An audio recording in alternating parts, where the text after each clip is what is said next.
Picture the most magnificent dinner table in England. Gold plate worth a town. 24 dishes on an ordinary day, near 100 on a feast. Trumpets when the meat comes up. A man whose entire office is to unfold a tablecloth. Another whose office is to kiss the towel before the Queen touches it. Now look at the small, tired woman all of it is for. Bad eyes, a worse stomach, a voice deeper than you'd expect. And watch what she actually eats. A piece of white bread, a few spoonfuls of broth. On fast days, less. That's the court of Mary Tudor in the autumn of 1556. The richest board in the kingdom, groaning under food its own mistress will not touch, in a winter when half of England cannot afford bread at all. A place where you could starve at a feast and feast at a fast. A place where the Queen of England ate less than her own laundress, and the ladies who served her, silk sleeves, jewelled hoods, pearls the size of peas, looked at the dishes sent down from her table as a mark of honour and quietly, carefully, found ways to refuse them. We're going back there tonight. Not to the throne room, to the serving door. One girl, one tray at a time. Everything she would have seen, smelled, carried, and survived. One honest word before we go in, because you know I keep the book straight on this channel. The palaces are real. The dates are real. The food is real. It's in the household accounts, the clerks' ledgers, the letters the Venetian ambassadors sent home. Where a thing is only rumour, I'll say so. But the girl whose hands you'll wear tonight is borrowed. The ledgers that recorded every ling and every loaf never troubled to record the names of the women who carried them up the stairs, so I've stitched her together out of 100 girls who did. Real rooms, real dishes, borrowed eyes. I'll always tell you which is which. So, I make these history stories, and honestly, I still have no idea whether anyone actually sleeps to them, or whether you're all just weirdos who like hearing about a queen who fasted herself grey while her cooks roasted swans that nobody was going to eat. Either way, subscribe if you feel like it. Get comfortable. Let the fire burn down. Here we go. The broth is burning your hands. That's the first thing. Not the gallery, not the guards, not the door at the far end that you're not allowed to open yourself. The heat of the covered bowl coming up through 2 thicknesses of folded linen into your palms, into your wrists, and you cannot shift your grip because shifting your grip means the cover rattles, and the cover rattling means Master Norris turns his head, and Master Norris turning his head is a thing you've learned to fear the way other girls fear thunder. So you walk evenly, quickly, but never so quickly that it looks like haste. Down the middle of a gallery so long that the far door looks small, past window after window of thick greenish glass with the last grey light of a September evening dying in them, and you keep your eyes down and the bowl level and the pain in your hands to yourself, and the whole length of that gallery smells of roasting meat. Not your bowl is fish broth, ling and pike boiled to rags with parsley roots, strained twice through a cloth, pale as dishwater. It's an Ember Friday. The Queen is fasting. The Queen is nearly always fasting one way or another. No, the roast is for everyone else. Below you and behind you, in the great kitchen across the courtyard, they are turning beef and mutton on the spits for the hundreds of men of the household, whose fast day obligations are, let's say, more flexibly observed, and the smoke of it has crept up the stairs and along the ceiling of this gallery like a live thing, and it sits in the air, thick and brown and dripping with everything your stomach wants. You had bread and cheese at noon. Standing up in a draughty room off the stairs in about the time it takes to say a paternoster. That was 9 hours ago. Your mouth floods, your stomach twists and gurgles loud, and the yeoman guard by the middle window absolutely hears it.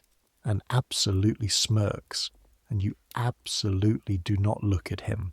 Because at the end of this gallery, behind that small far door, is a woman who has eaten nothing today but bread and small ale, and who will take perhaps 6 spoonfuls of this pale fish water before pushing it away, and she is the Queen of England, and if she can bear it, so can you.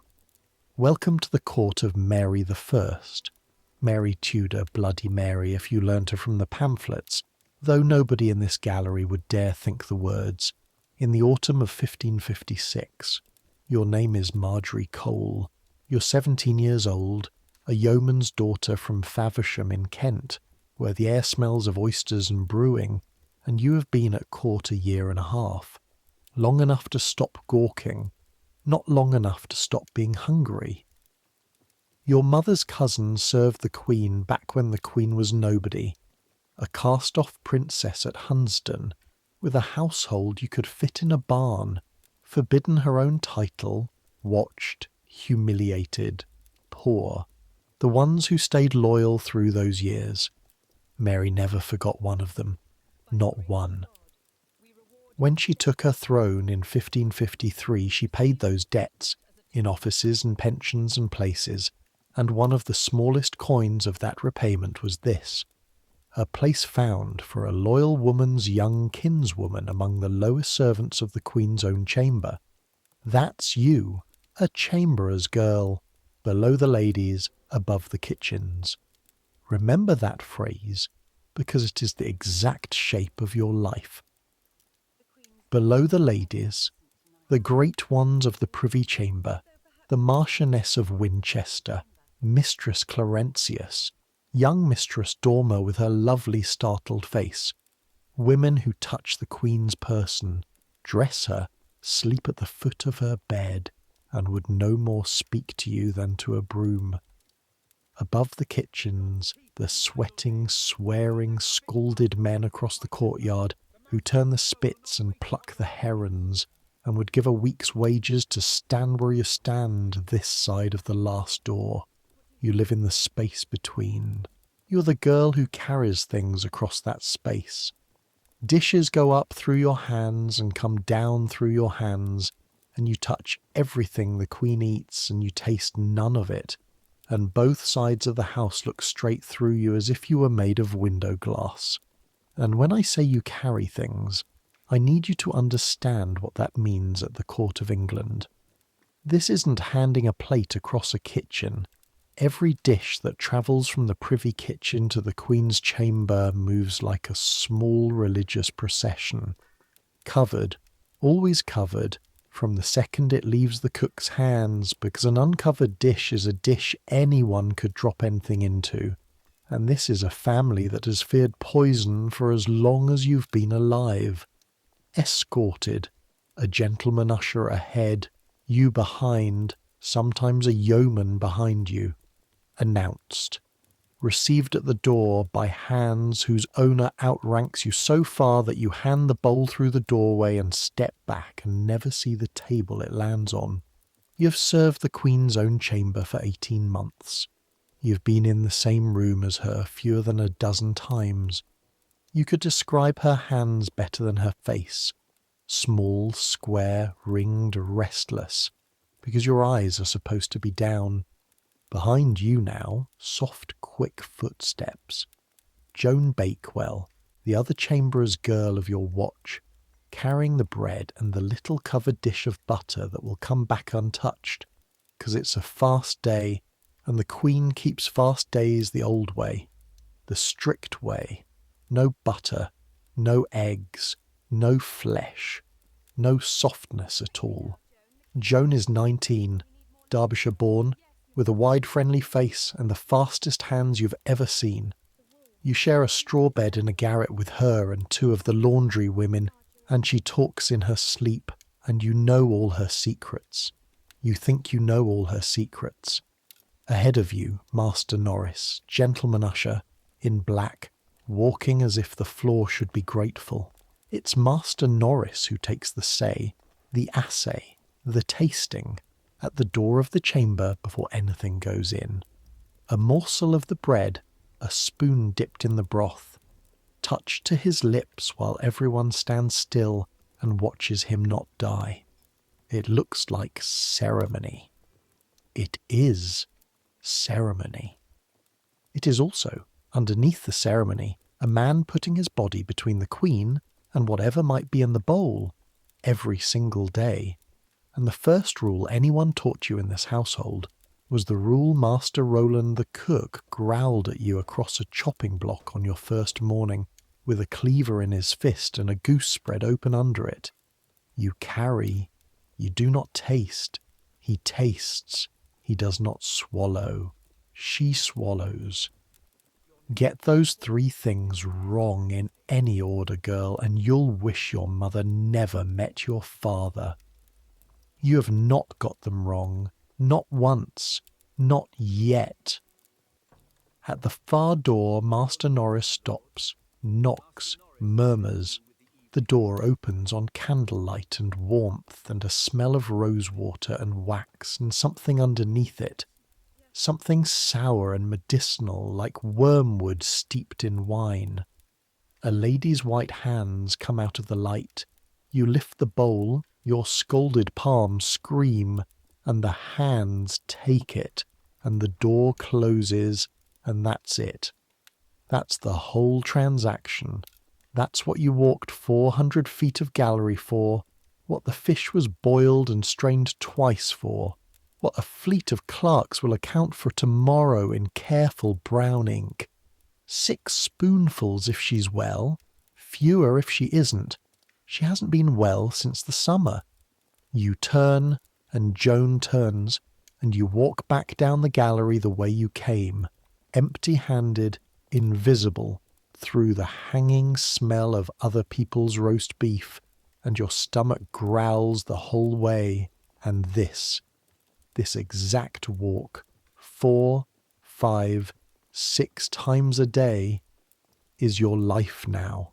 And here's the thing you already know at 17, the thing this whole story turns on, so hold on to it as you settle into your pillow. In the year 1556, in the palaces of England, food has almost nothing to do with hunger. Food is rank. Food is politics. Food is medicine, penance, love, insult, and prayer.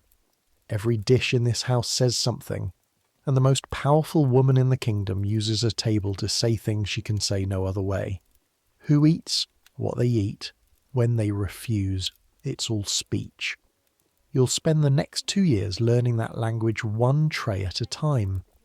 Down the stairs, across the cobbled yard where the torches are being lit, and the air has turned cold and blue, toward the low stone range where the privy kitchen glows like a forge. Supper for the household is done. The scouring has started. Somewhere a boy is being shouted at over a burnt pan. You and Joan will get your own supper now. Whatever is left, eaten standing, because sitting is for people with time. And then there will be the all-night to carry up. The bread and wine and manchet left in the Queen's outer chamber against the dark hours, because even a fasting queen must have food within reach at midnight. That's the rule. The board must be furnished whether she eats or not. Roland says that so often it has stopped being a sentence and become a law of nature, like frost or tides. The board must groan, girl. Whether she eats or not, the board must groan. You duck under the lintel into the heat and the light and the steam, into the smell of fish stock and scoured copper and charcoal, and the door of the evening closes behind you. Let me tell you where you are, while your hands thaw. The court this autumn lies at St. James's, the Queen's red brick house across the park from the sprawl of Whitehall. And Whitehall itself is less a palace than a small chaotic town. 23 acres of galleries, yards, lodgings, tennis courts and woodpiles that Henry VIII stitched together, and nobody has ever properly finished. St. James's is smaller, quieter, easier to keep warm, easier to keep clean, and the Queen likes it. The kitchens here are modest by royal standards. which still means fires big enough to roast an ox and a brigade of men who between them can produce 200 messes of food in a morning. A mess, by the way, is the unit this whole world is counted in. Not a plate for one, but a dish for four. The household books don't say 200 people, they say 50 messes. Men are grouped and fed and even seated in fours like oars in a boat. You eat, when you eat, as part of a mess of chamber servants from one dish with your own spoon, which you carry on you, always, the way a soldier carries his knife. And over every fire and every ledger in this kingdom of food stands the machinery, the board of green cloth, the clerks and sergeants who count every carcass in and every dripping pan out, who know to the farthing what the Queen's household eats in a day. Their books survive, some of them. That's how we know what came up those stairs. Flour, ale, ling, eggs by the thousand, wine by the ton. The books remember everything except the names of the girls who carried it. One of those girls tonight is you. The privy kitchen at night is the warmest room in your world, and you love it the way you love nothing else at court. It is not large, perhaps 30 feet by 20, stone-floored, stone-vaulted, with two great hearths and a row of charcoal stoves along one wall, where the delicate work is done, the sauces and the restoratives, the things that would be murdered by a big fire. Copper pans hang in ranks from iron hooks, scoured to a dull gold. The scouring is done with sand and elbow, and the arms of a boy called Hal, whose whole life, as far as you can tell, is sand and elbows. There is a chopping block scarred like a battlefield, a mortar you could bathe a baby in, and a smell that never entirely changes no matter what is cooking. Charcoal, fish, onions, wet stone, and under it all the faint sweetness of 100 years of spilled fat, soaked so deep into the floor that the room itself is food. This kitchen cooks for one woman. That's the entire point of it. The great kitchen feeds the household, the privy kitchen feeds the Queen, and the handful of dishes that go from here to her table are the most examined, most escorted, most expensive spoonfuls in England. Master Roland runs it. Roland is 50 or 60, or some age fire has made irrelevant. A wide, short-necked man with forearms like gateposts, a face the colour of a well-basted capon, and no eyebrows to speak of, singed off so many times they gave up. His hands are a map of his trade, white rope scars from old scalds, a missing half-inch of finger from a cleaver 20 years ago. Palms so hardened he lifts pans off the stove bare-handed and doesn't notice. He cooked for the Queen when she was the Princess Mary in the bad years, when her household was small and suspect and the money late. And like everyone else who stayed, he was remembered. He does not say he loves her. He says things like, "She'll not eat that, take it off the fire," in the flat voice of a man who's known one appetite for 30 years the way a pilot knows one river. He looks up as you and Joan come in, reads the empty tray in your hands, reads your face. "How many?" He means spoonfuls. There's a lady at the chamber door who counts, and the count comes back down with the dishes, always. "They said 6, Master Roland." 6. He turns back to the stove. From the side you can see his jaw working, as if 6 were a word he was chewing. 6 of the fast day broth I strained twice. Well, it's above 4. That is as close as Roland ever comes to saying he is worried, and you have learned to hear it. Supper for you is what the chamber's meals left behind. The heel of a manchet loaf, a wedge of hard cheese, half a red herring, a mug of household ale standing at the end of the block while the boys scour around your feet. Standing, always. There are stools in this kitchen and none of them is for you. The unspoken law of the house runs right down to who may put their hindquarters on what, and a chamberer's girl eats on her feet quickly like a bird. You don't resent it. You genuinely don't. 18 months ago, you shared a bed with 2 sisters in Faversham and ate pottage 5 nights in 6, and now you eat wheat bread, white as a lady's neck, every single day, in the worst harvest year anyone living can remember. Your little brothers would not recognize your suppers. You know exactly how lucky you are, and so does every other servant in this palace, and that knowledge is the invisible fence around the whole household. Nobody runs away from bouche of court. Bouche of court. Your daily allowance, your birthright as a royal servant, written in the old ordnance books. Bread, ale, candle, firing, delivered by right, rain or famine. Out in the lanes beyond the park this autumn, the harvest has failed for the 2nd year running, and the clerks who paid 8 shillings for a quarter of the wheat 2 summers past are paying above 20 now, and by spring will pay more, and the bakers of London are watering the dough. Inside the fence the loaves keep coming. You think about that fence more and more lately. You'll think about it all winter. It's while you're standing there chewing that Roland does the thing you will remember for the rest of your life. Though at the time it takes less than a minute and he never once looks at you while he does it. He's going through the spoon box, the kitchen's own spoons, pewter and horn and a few old silver, the working tools that never leave this room. And he takes out a silver one with a bent stem. Bent, not broken. Some ancient accident put a soft crook in the handle, like a heron's neck, and no one has ever bothered to straighten it. He rubs it on his apron, squints down its bowl, and then holds it out to you, handle first, still without looking. Yours, he says. You'll be carrying more this winter. Norris can't be at every door, and her Grace's meals go odd hours now, and there'll be times a dish waits and someone must give it the say at the chamber door before it goes in. If ever they tell you to do it, you dip. You touch it to your lip. You count 10. You hand it through. You do not swallow. You never swallow. A taster who swallows is no use to anyone.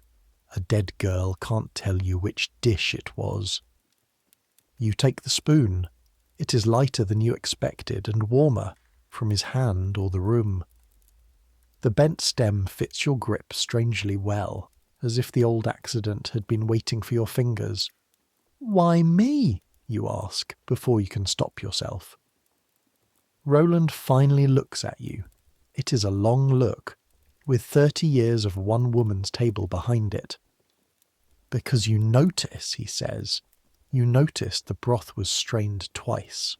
You notice what comes back and how much, and whether the bread's turned. Half this palace carries dishes. Almost nobody looks in them." He turns back to his stove. "Sew a pocket for it. Inside your apron, left side, and God send you never use it for more than show." You sew the pocket that same night, sitting on the garret bed by a rushlight while Joan watches, hugely entertained, and the laundry women snore. The spoon lies against your ribs from that night on, every day, a small bent secret. You are 17, and you have been given a tool whose entire purpose is to find poison, meant for the Queen of England with your own lips, and what you mostly feel, God forgive you, is pride. Now let me show you a day. Because the strangeness of this place isn't in its disasters, those come later. It's in its routine, and the routine is best seen whole, from the first bell. The Queen rises before dawn. Everyone at court knows this. The ambassadors write it home like a marvel. Up in the dark, prayers, then mass. She hears mass every day, sometimes more than once, kneeling on stone regardless of what her physicians say about her knees. and then to business, letters and petitions and counsellors, hour after hour, and she will still be at her papers past midnight. The Venetian gentlemen who watched her at it wrote to their masters that no one in the kingdom worked longer hours than the woman who owned it. Somewhere in the middle of that iron day, food happens to her. It does not organise her day the way it organises everyone else's. That alone makes her a foreigner in her own palace. For the household, dinner is at 10 in the forenoon and supper at 4. Those are the hours in the ordinance books, and the books rule all. From mid-morning, the great kitchen across the yard is a battle. 50 messes, 100 messes, beef and mutton and pork in whole carcasses, cauldrons a man could drown in, and the sergeants of the larder ticking every joint against their ledgers. The hall and the chambers fill with trestles, Graces said. The whole vast machine of the household sits down by rank and eats itself steady again, twice a day, like a tide. And at the top of the tide, in the privy chamber, they set the Queen's board. You have seen it done, from doorways, in slices. It takes the better part of an hour, and it is the most beautiful, pointless thing you know. The linen first, laid by a gentleman with kisses and bows, the cloth drawn tight as drum skin, the folded surnep, the towel the server wears over his shoulder like a stole, the bread set with reverence, wrapped, the great salt placed, the cupboard of plate dressed and garnished, gold and gilt, worth more than every roof in Faversham. Then the procession from the privy kitchen. You know that walk with your own feet by now. Dish after covered dish, announced, received, arranged. On an ordinary flesh day, the books allow her table courses that run to a dozen dishes and more. Boiled capon, roast mutton, beef, a baked meat, a pottage, fritters, whatever the season sends. Music sometimes, always the kneeling. Whoever serves the Queen serves her kneeling, and the ladies who carve for her, for it is ladies at her private board, kneel on cushions to do it. And the Queen comes to this altar of food, says her Grace, and eats. The Venetians said it, her servants knew it, the coming back dishes proved it every day. Almost nothing, a little of one dish, bread, ale or watered wine. On good days, some of a boiled meat, a spoon of pottage. She was never a great eater, Roland says, even young, and she is not young now, she is 40, worn by 2 decades of fear and sickness, and her stomach fails her by autumn light.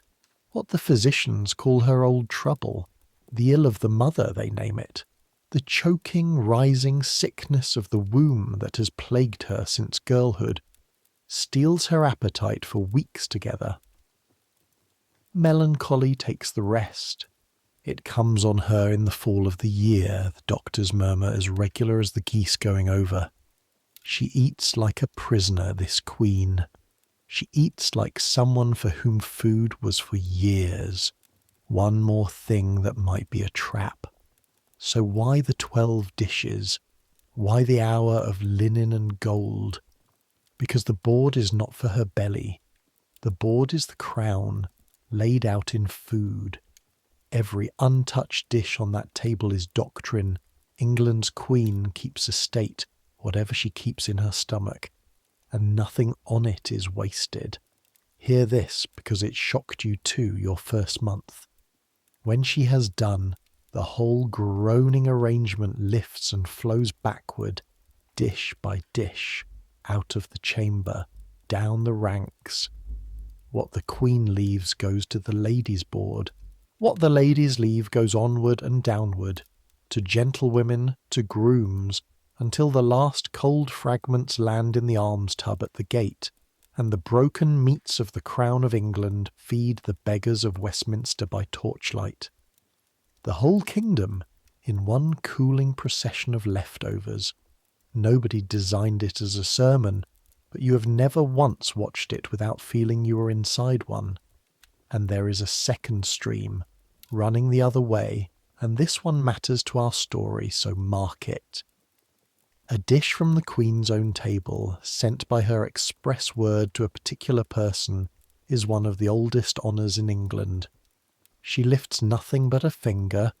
A server carries the dish, her dish, from before her, food she might have touched, down the chamber to the marked-out lady or counsellor, and says the old words, that the Queen's grace sends it with her favour. It is a public caress. Men have preened for a week over a scent pheasant. That is the custom. Now here is the thing you noticed. You, the girl who notices, within 3 months of your arrival, and that you have never once said aloud.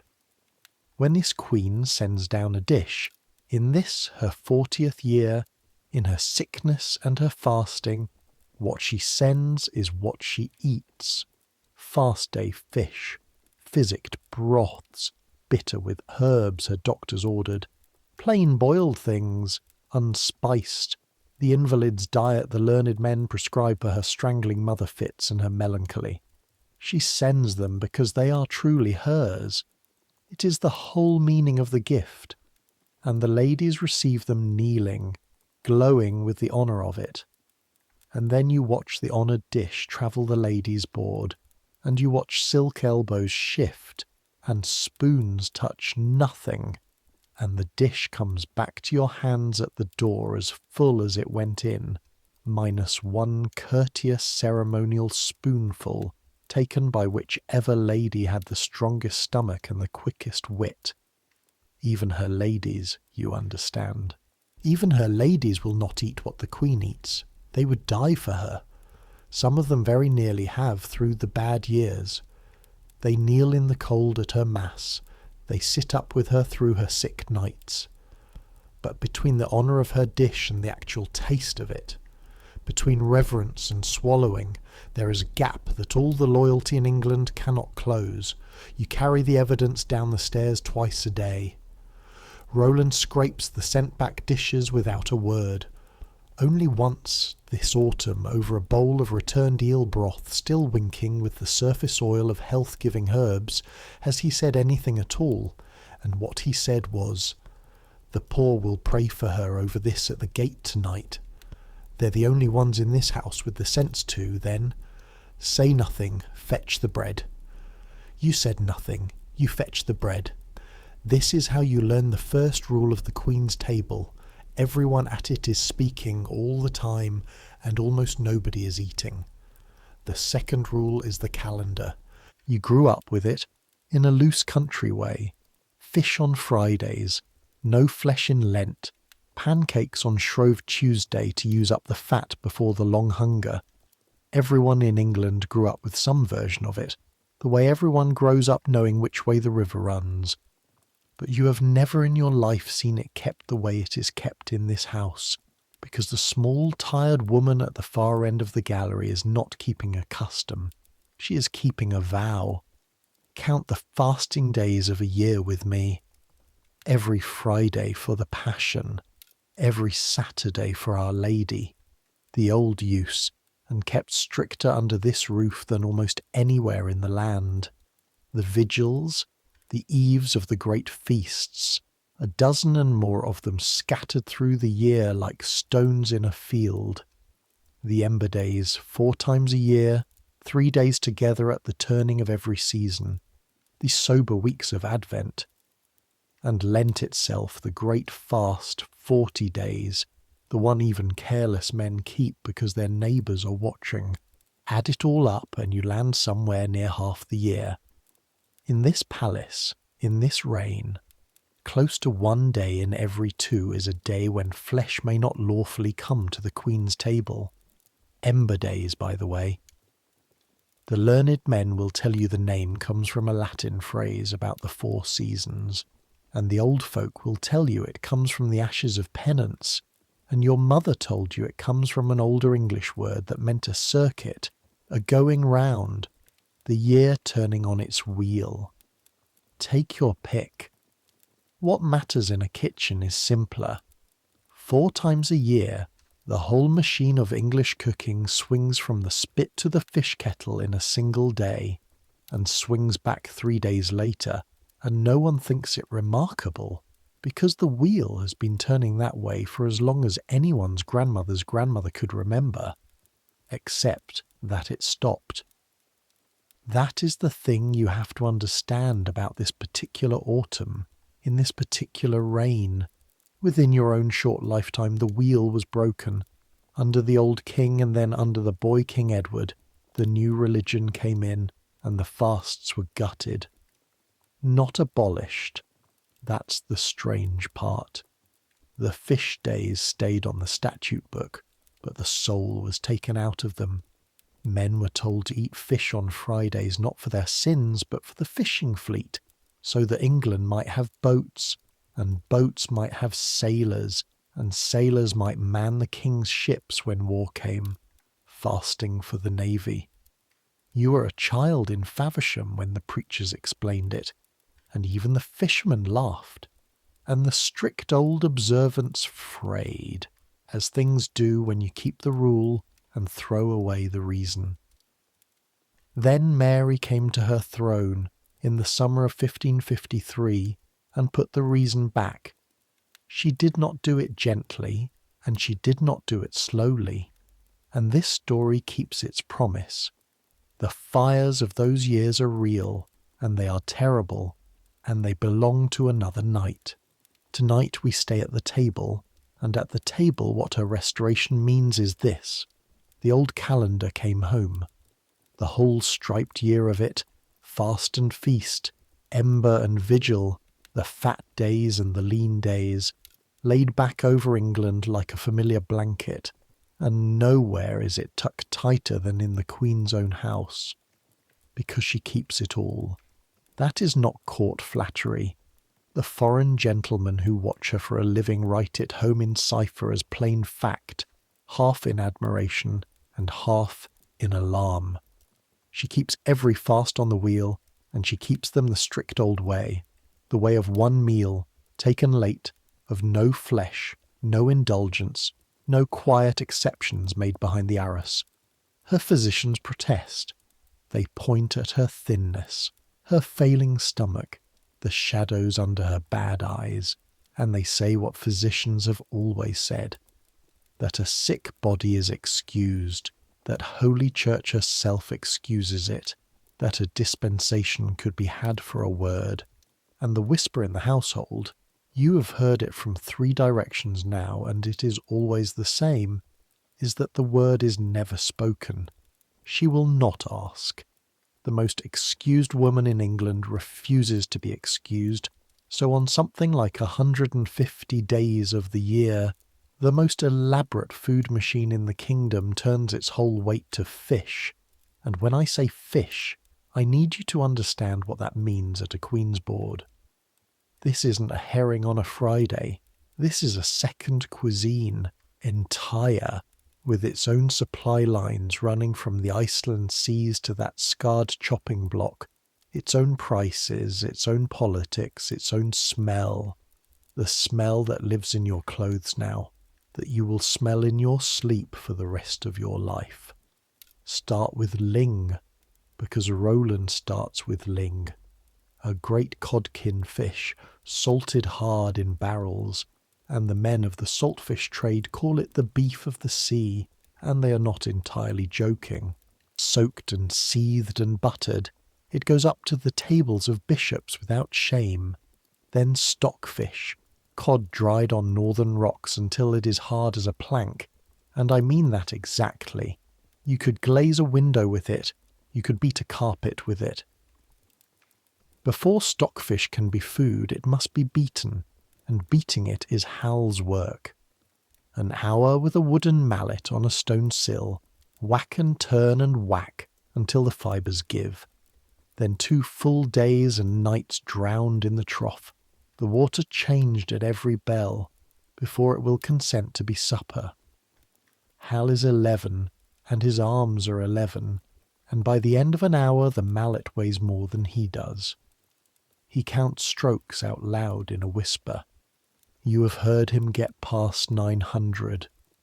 Then the herring, white and red, white from the brine barrel, red from the smokehouse, hung in the chimney reek until it is the colour of a chestnut and will keep till doomsday.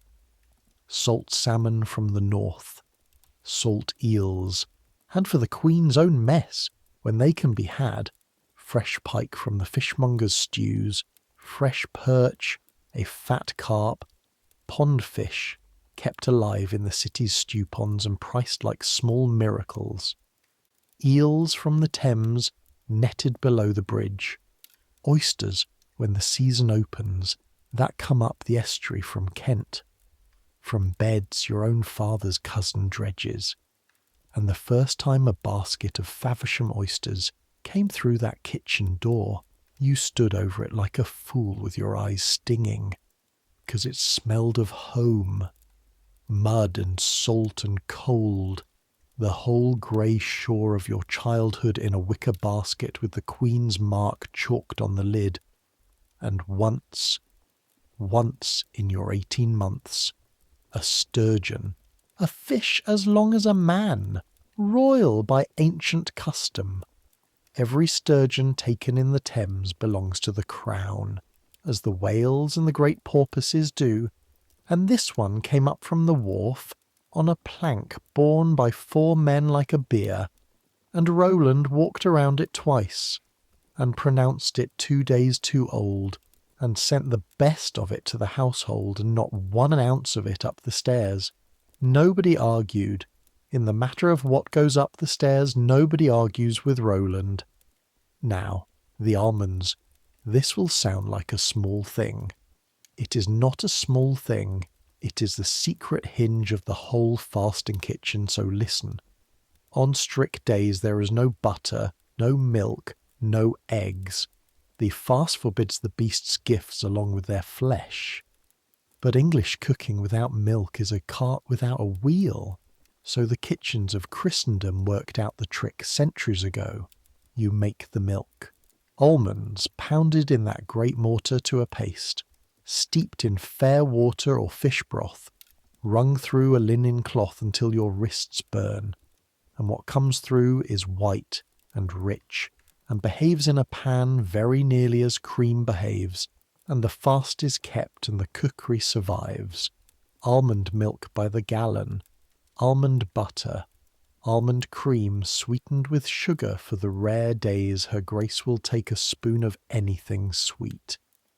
The almonds come in sacks from the Levant ships by way of the grocers, and they are priced accordingly, and Joan once worked out at the block that the almond milk alone in 1 Lenten week of the Privy Kitchen cost more than her father's cottage, garden, and pig. She announced this cheerfully, the way Joan announces everything. Roland said, "Aye," and the pig ate better and kept pounding. You learn the supply end of it too, because the supply end comes to the door. Friday before dawn, the fishmonger's men with the barrels, and the sergeant of the larder with his ledger, and everything weighed and tallied twice.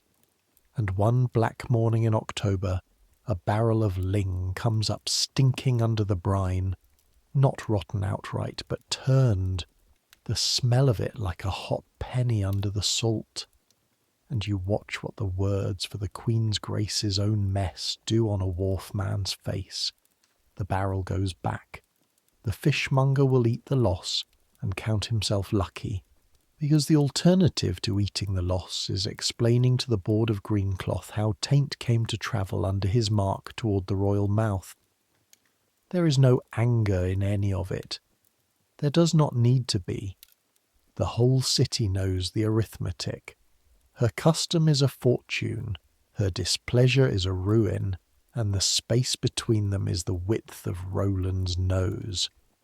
Smell everything, he tells you that morning, not as advice but as law. The eye lies, the tongue comes too late. The nose is the only honest man in England.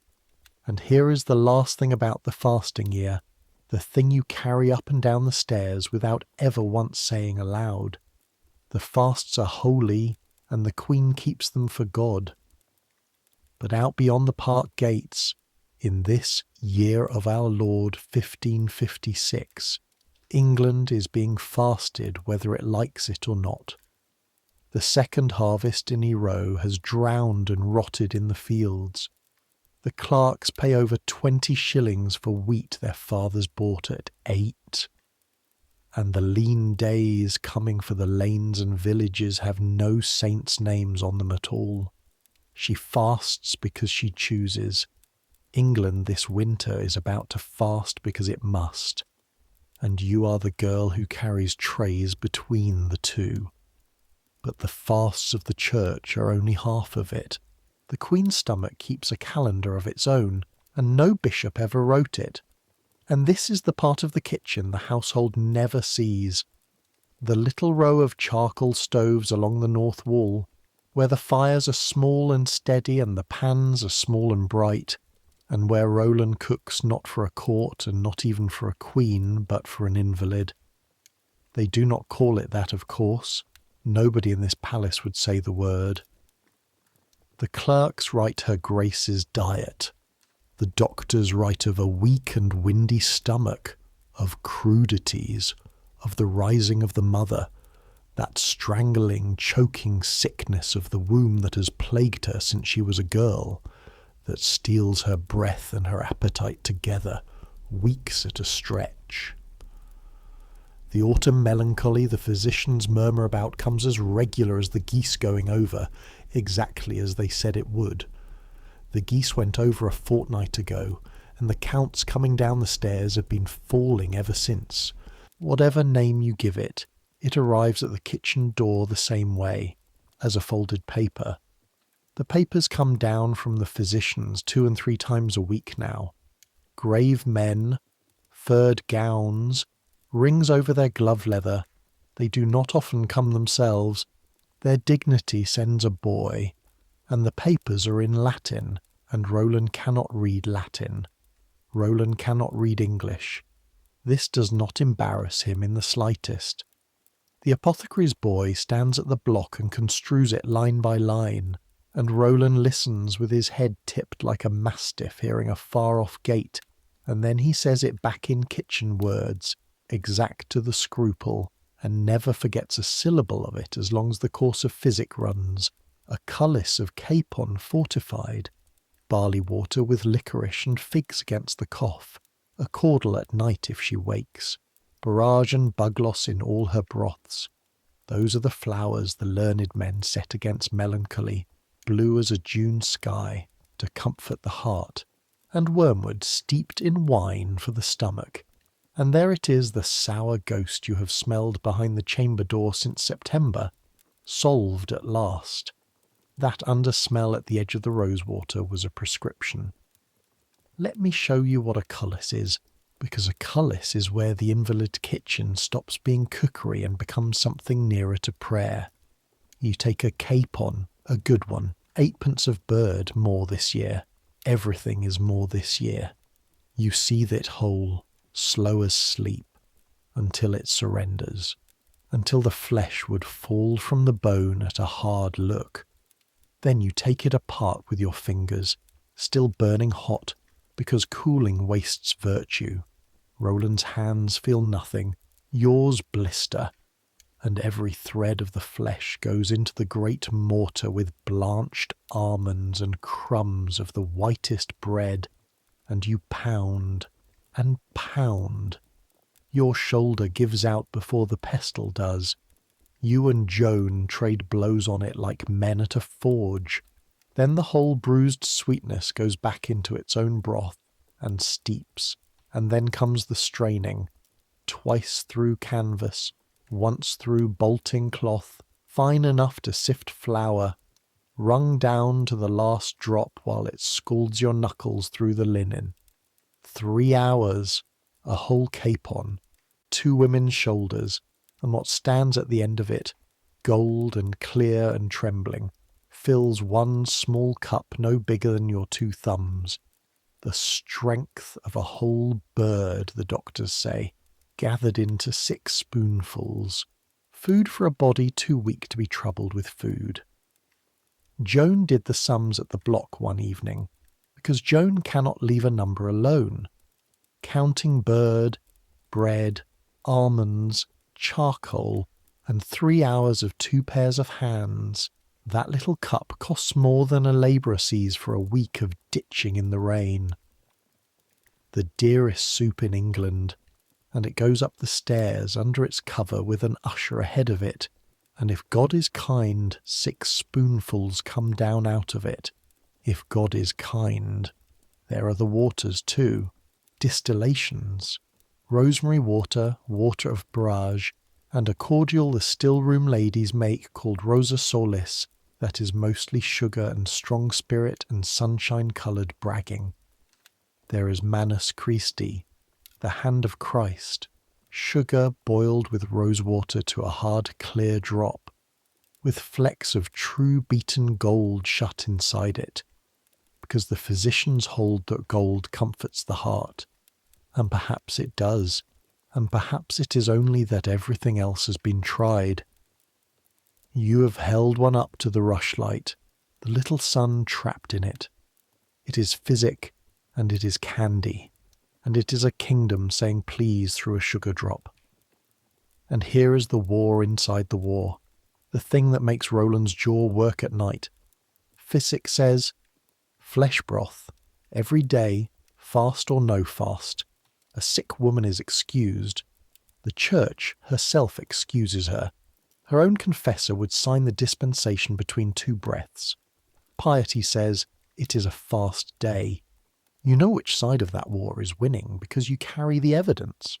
On the strict days the capon stays in the larder and the cullis is made of pike, and pike is a noble fish, but it is not a capon, and every doctor in the palace knows it, and up the stairs it goes anyway, because between her body and her God the Queen of England has chosen, and she chooses the same way every time. Roland fights that war the only way a cook can, inside the rules. If the broth must be fish, then the fish will be fresh killed, and the almonds new cracked, and the wormwood measured to a hair. Too much, and she will take nothing. Too little, and the doctors ask why their physic was thinned. He tastes with a dropper's care, standing still in the middle of his own kitchen with his eyes shut, the whole room holding its breath around him. 30 years he has fed one appetite, through exile and disgrace, and now through a crown, and he reads it the way a pilot reads one river, where the shallows have moved this season, what the water will bear. How many? Every dish that comes down, the same 2 words, and the count is falling. 6 was a good day in September. In October the good days are 4, and there begins to be a politics to the count, because in a palace nothing falls without someone being asked why.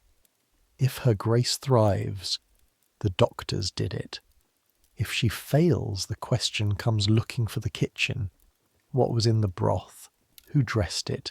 Who carried it? Who gave it the say? You're 17 and you already understand the shape of that perfectly, because it is the shape of every servant's life. The credit goes up the stairs and the blame comes down them. One night in late October, a dish goes up at 9 and comes back at past, and when the lady's voice through the door says the count, it says, none, none, of a cullis you and Joan pounded from your shoulders down. Roland stands with the cup in his 2 hands for a long moment, in the middle of the warmest room in your world, with the scouring boys gone quiet around him. Then he tips it carefully into the alms tub with the broken meats, and sets the cup down soft as an egg. The poor of Westminster, he says, dine on physic tonight. And then, because he is Roland, scour it. She'll be hungry tomorrow, or she won't. The board must groan either way. So this is your trade now, the trade with no name in any ordinance book. Half the palace cooks for hunger. You have joined the handful who cook against its absence, who lay siege, twice a day, with gold leaf and pounded almonds and blue barrage flowers, to a hunger that is not there. Now I have to tell you about the jar. It stands on the high shelf above the charcoal stoves, between the box of sugar loaves and the locked spice coffer. A tall jar of green-glazed earthenware, stoppered with a wooden plug and sealed over with wax, and in 18 months you have never once seen anyone touch it. The boys do not scour it. Roland does not move it. It is dusted around like a relic, and to explain the jar I have to take you back before your own time here, to the summer of 1554, the summer the Queen married, because the jar, like half the strangeness in this house, is Spanish. You know the outline.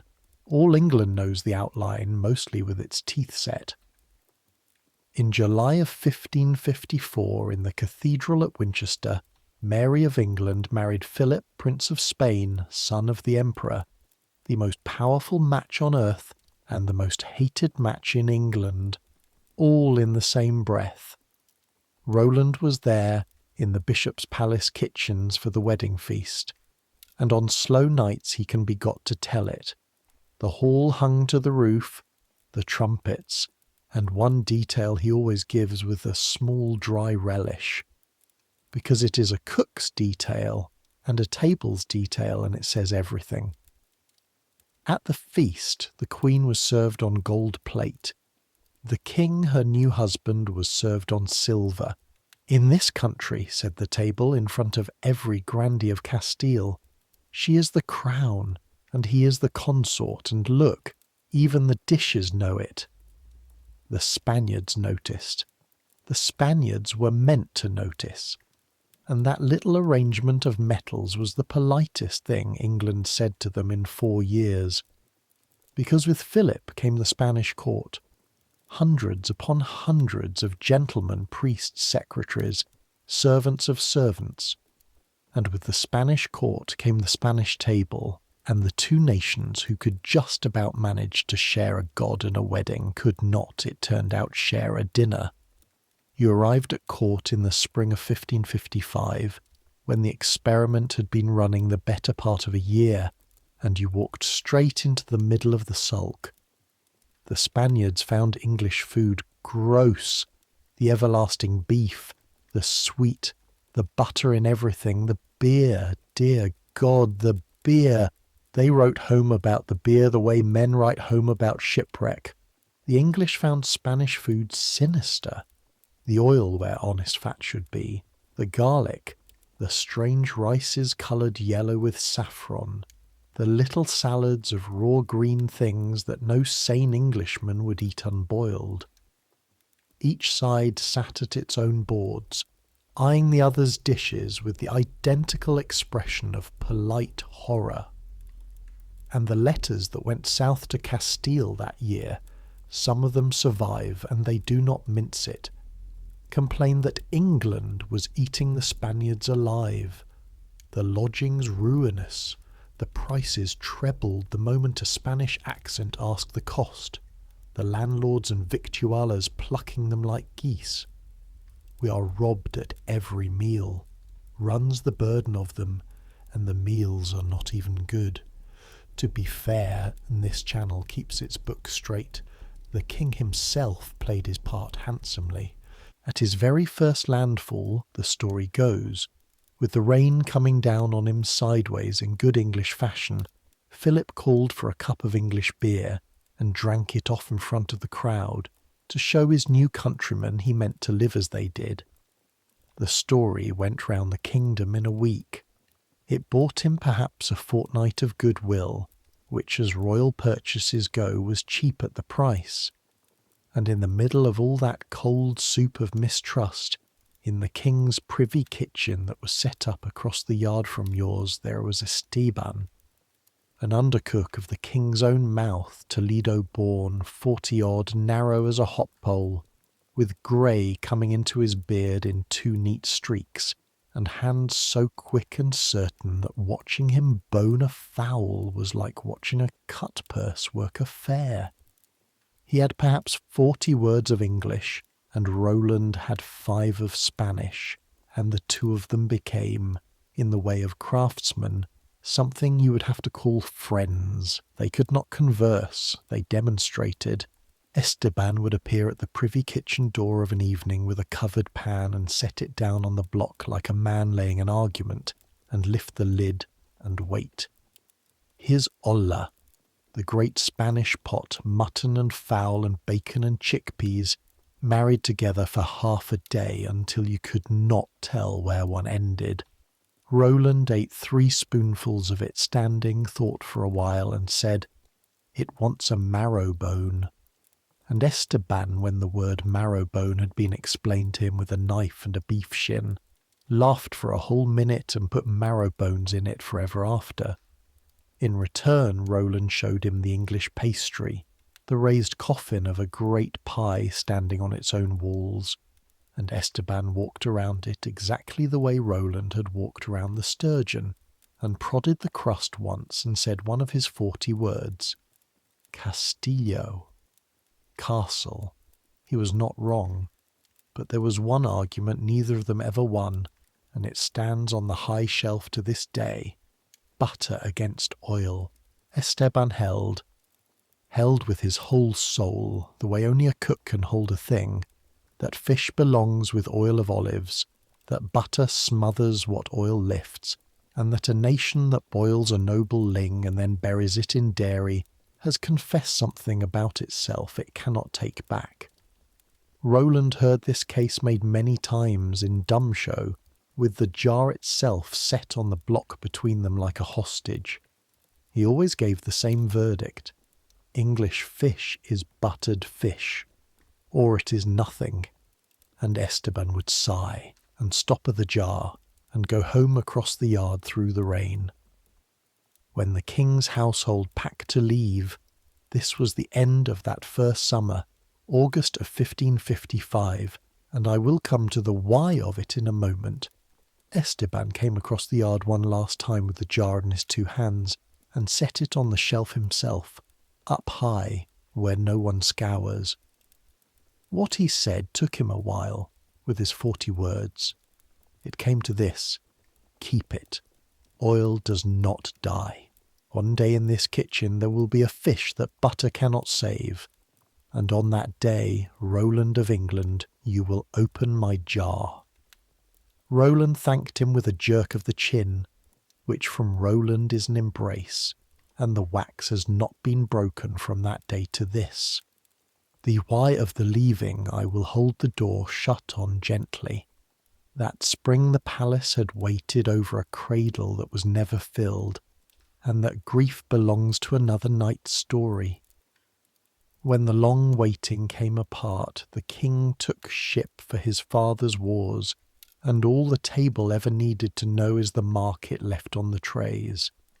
After that summer the queen fasted more and dined less, and the counts have never again been what the old servants remember.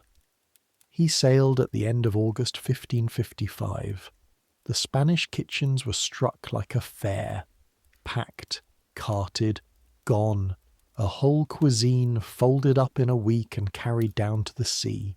And for a year and more now the king's side of the house has stood swept and cold, the spit still, his arms still painted on the gates and above the doorways, and the queen writes to him, they say, in her own hand, late, by candles you have watched being carried up. But listen, because kitchens always know before heralds. These last weeks the talk coming up the river with the wine barrels is of Flanders, of the war between the Emperor's son and the French, of what a king might want that only England can give, and of what a queen wants that only his returning can answer. And this week the clerks of the spicery took delivery, against no feast on any calendar, of a butt of sack from Jerez. Roland saw it swung down into the cellars, and said nothing, and looked once, you saw him, at the high shelf. The jar waits. Jars are patient. So, in her way, is the Queen. November comes in wet, and the court draws close around its fires, and this is the season you finally learn to read the ladies' tables. Which is to say, the season you learn that the fiercest politics in England is conducted with napkins. Understand the geography first. The Queen's own board stands apart under her cloth of estate, served kneeling, an altar with one communicant. But below it, out through the chambers, the women of the court eat at their own boards, in their own strict order, and every seat is a sentence in a language everyone at court reads fluently. The ladies of the privy chamber at one table, by precedence of blood and office. The maids of honour at another, watched over like coin. Gentlewomen further out. The chamber's girls are you and Joan, nowhere at all which is its own address.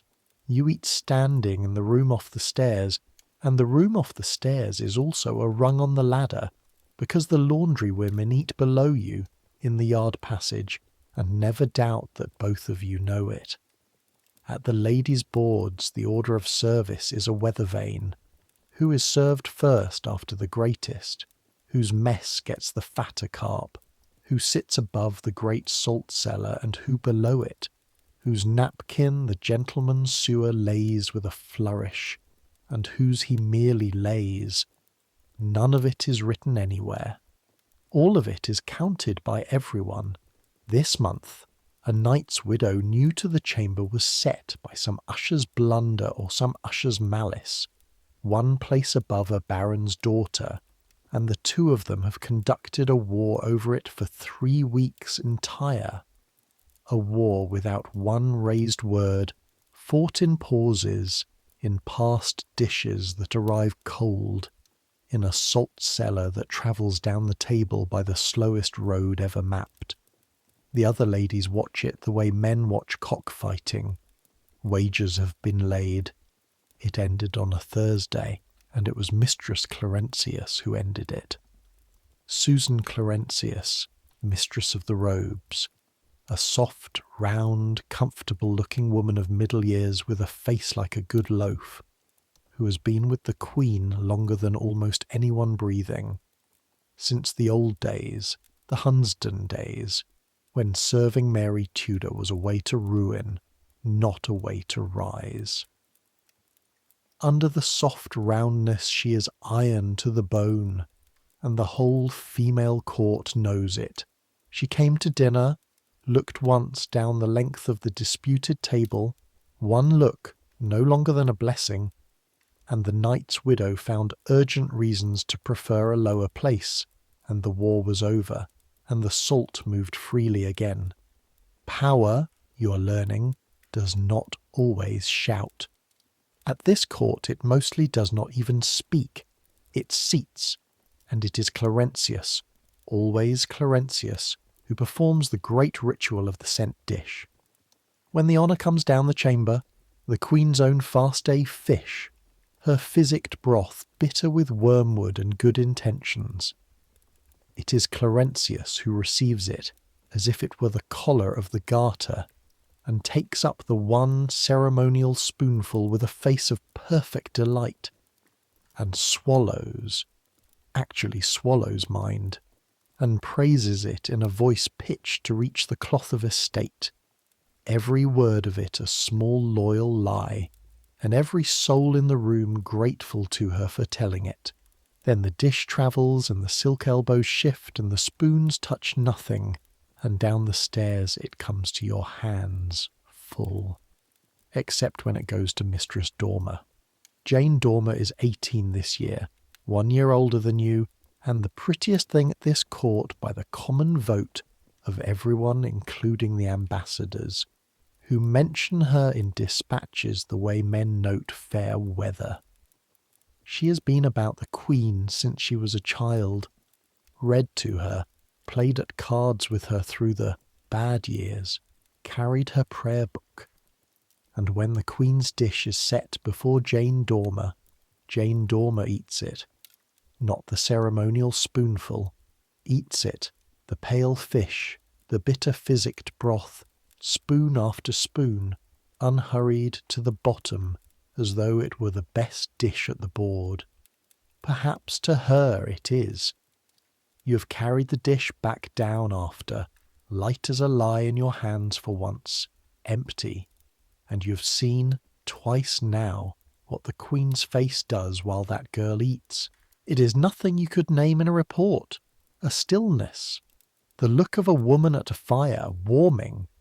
There are 100 women at these tables, and their talk is silk and their loyalty is real, some of it unto death. But at the hour of eating, when everything at this court is speech, hear it now, plainly, because this is the sentence your whole story stands on. Even her ladies refuse to eat what the Queen eats. All that beautiful reverence, kneeling to carve for her, weeping at her mass.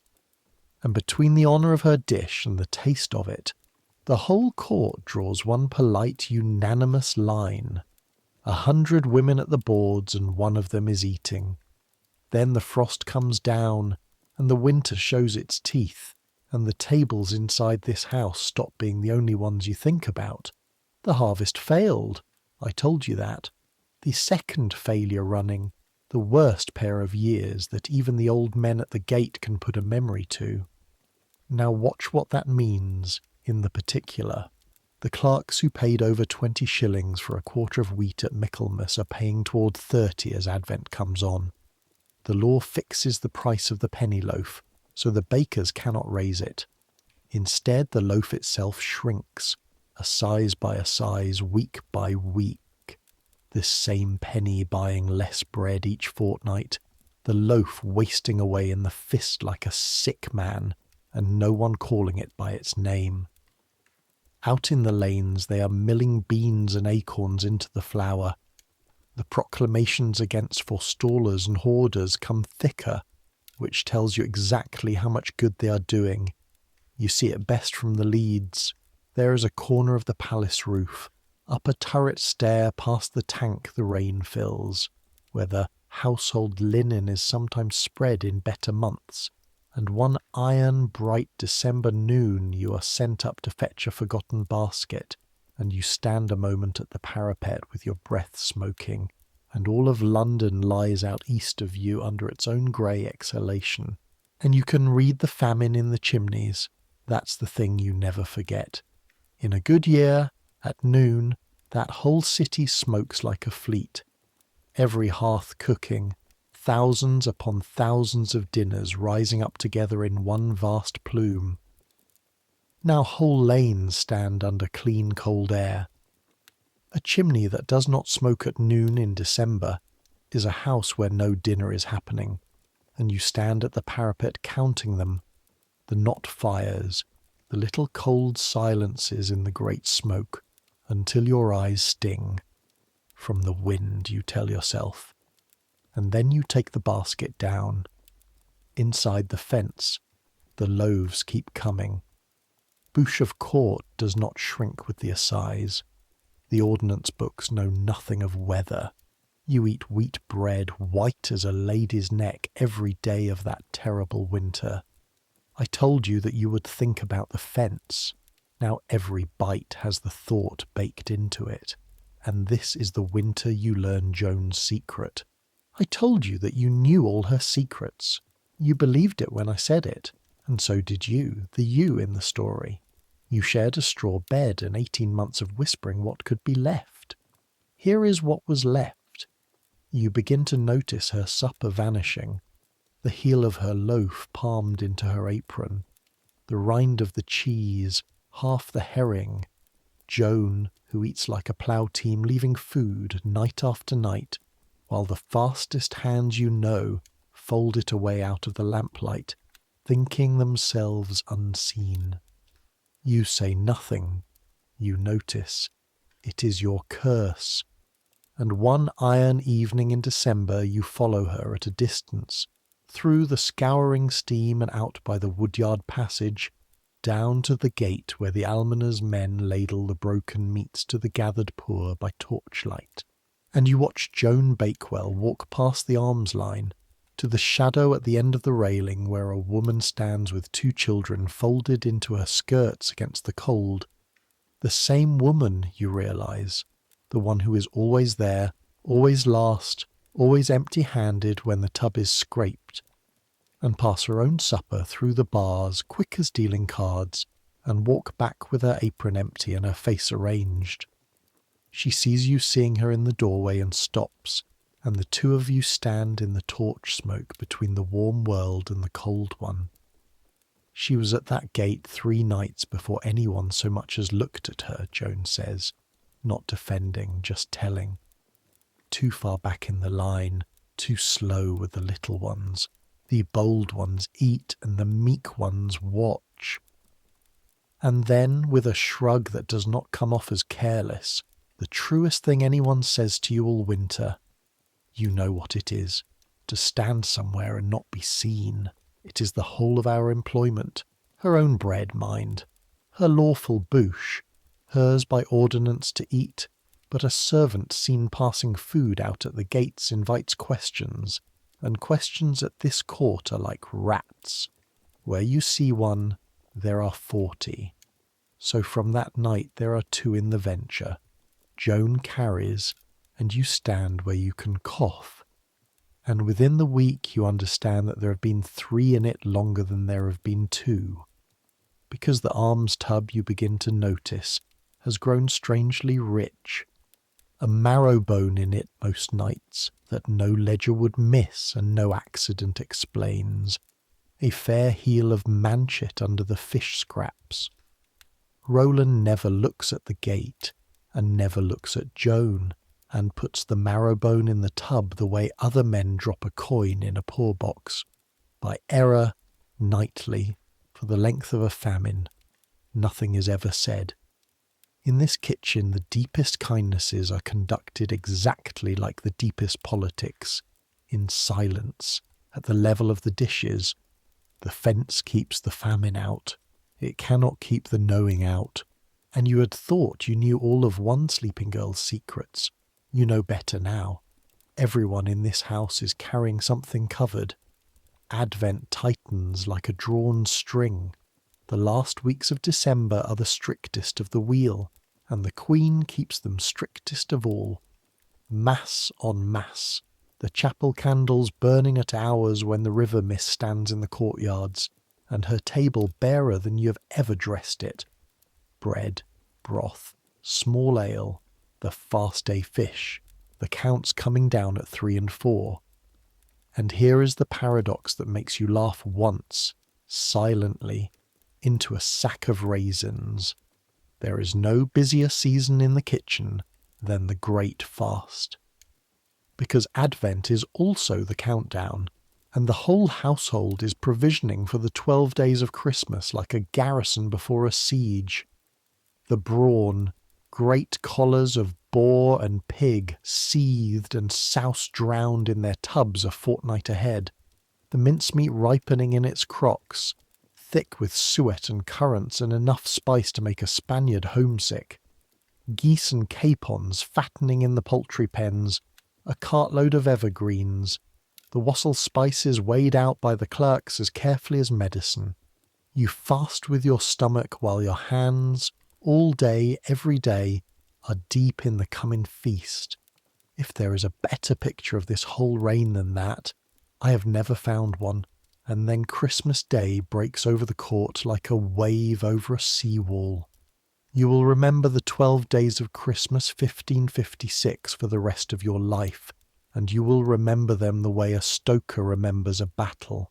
From below, at a run, by the glare of the fires. The household hall at dinner, trestles end to end, the Yule log throwing heat like a smithy, the boar's head borne in high on its garnished charger, while the gentlemen sing it to its place. An old carol, older than anyone knows, the whole hall standing, brawn with mustard on every mess, and the mustard alone milled by the gallon, the wassail bowl going round with its toasted sops, hot ale and sugar and roasted apples bobbing like little drowned suns.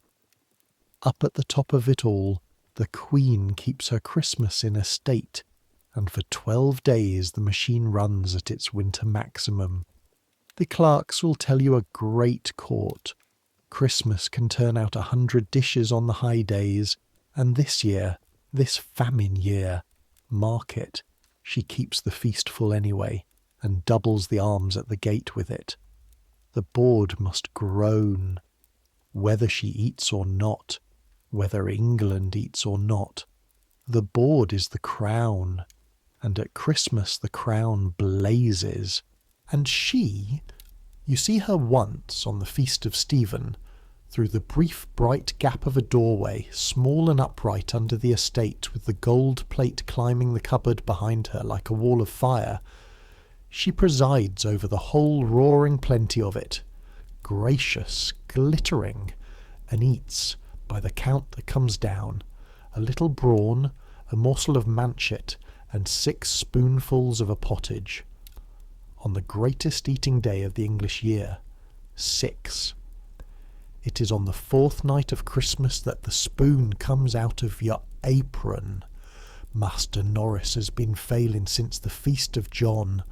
A rheum got into his chest, his voice gone to gravel, and on the 4th night, with the court still loud below, and the physician's caudle wanted at the Queen's chamber at an hour past midnight, the gentleman usher of the watch looks down the little pantry room off the stairs, and finds exactly one servant of the Queen's chamber service standing sober, awake, and known to the door. You. You carry the caudle up the dead quiet gallery with a yeoman ahead of you, and your hands do not shake, which astonishes you. It is at the door that it happens. The lady whose white hands come out into the candlelight is not the usual lady. Everyone's watches are patched and mended this week, and she looks at you and at the covered cup and says, tired and simple as asking for salt, "Who has given it the say?" And there is no Master Norris. There is no gentleman. There is the rule. Nothing passes this door untried. And there is you, and the bent silver spoon lying along your ribs where it has lain for 15 months. You hear Roland's voice as if he were standing at your shoulder. You dip. You touch it to your lip. You count 10. You do not swallow. The wine is hot and dark under the cover, cinnamon and eggs beaten to velvet. Your hand brings out the spoon, the little heron neck crook of it fitting your fingers the way it always has, as if the old accident had been practising for this. And you dip, and you touch it to your lower lip, sweetness and clove heat blooming there, and you count, not fast, 10 of your own heartbeats, which tonight are not slow ones. The gallery is so quiet you can hear the candle. Somewhere below, muffled by 2 floors, the court is singing. You stand at the door of the Queen of England's bedchamber with her nightcup in your scalded hands, doing with your own body the only thing the whole vast ceremony of this house is actually for, standing between her and harm, and on the count of 10 you hand it through, and the door closes, and your knees inform you politely that they will be wanting a wall now. Down in the kitchen, Roland is banking the fires. He does not look up. "They tell me the girl gave the say tonight," he says to the coals. "I counted 10, you say. I did not swallow." A long quiet with the fire ticking. 15 months I have watched you carry that spoon like a saint's finger bone, he says. Now it has worked once, and you'll notice the world is still standing. He straightens and looks at you, and there is something in the singed old face that was not there in September. "You're part of the wall now, girl. Sleep on that. It sleeps warm." And the 12 days burn down like the Yule log, gaudy and roaring to their ash. On 12th night the court plays and feasts one last time. The kings of the old story arrive at the manger in the chapel, the greenery comes down, and the year turns into 1557, the year of the 2 tables. though you do not call it that yet, because in the 3rd week of March, the sea gives England back its king. The kitchen knows first. I told you it would. Lent has barely opened. Ashes on every forehead in the palace. The fish weeks stretching grey ahead. When the orders begin arriving against no feast on any calendar. More sack from Jerez to join the butt already sleeping in the cellar. Oil of olives, 3 jars of it, through the Spanish merchants of the Steelyard lanes. Rice, saffron by the ounce, priced like powdered sunrise. And a crate, straw-packed, breathing a sharp, sweet smell you have never met before, which Roland opens with a chisel and stands over in silence. Oranges, Seville oranges, hard little sons, bitter as a lawyer, come north on a wool ship, for sauce, for the king's fish, the way his nation eats it. The heralds will not cry the news for days yet. The kitchen already knows to the week. He lands at Dover in the 3rd week of March, 1557, a year and a half away, and home in Lent, which is the most Marian homecoming imaginable. The reunion of the 2 crowned heads of England celebrated with saltfish and no flesh, the trumpets sounding over a fasting board. You see the arrival at Greenwich only as the whole understairs sees such things, as a tide of mud-splashed liveries, a courtyard packed with strange voices, Spanish ringing off the brick again for the first time in 18 months. Fewer of them this time, that is the first thing every servant remarks. The great swarm of 1554 stayed home. This is a working visit, says the size of the train before a single councillor has said it in words.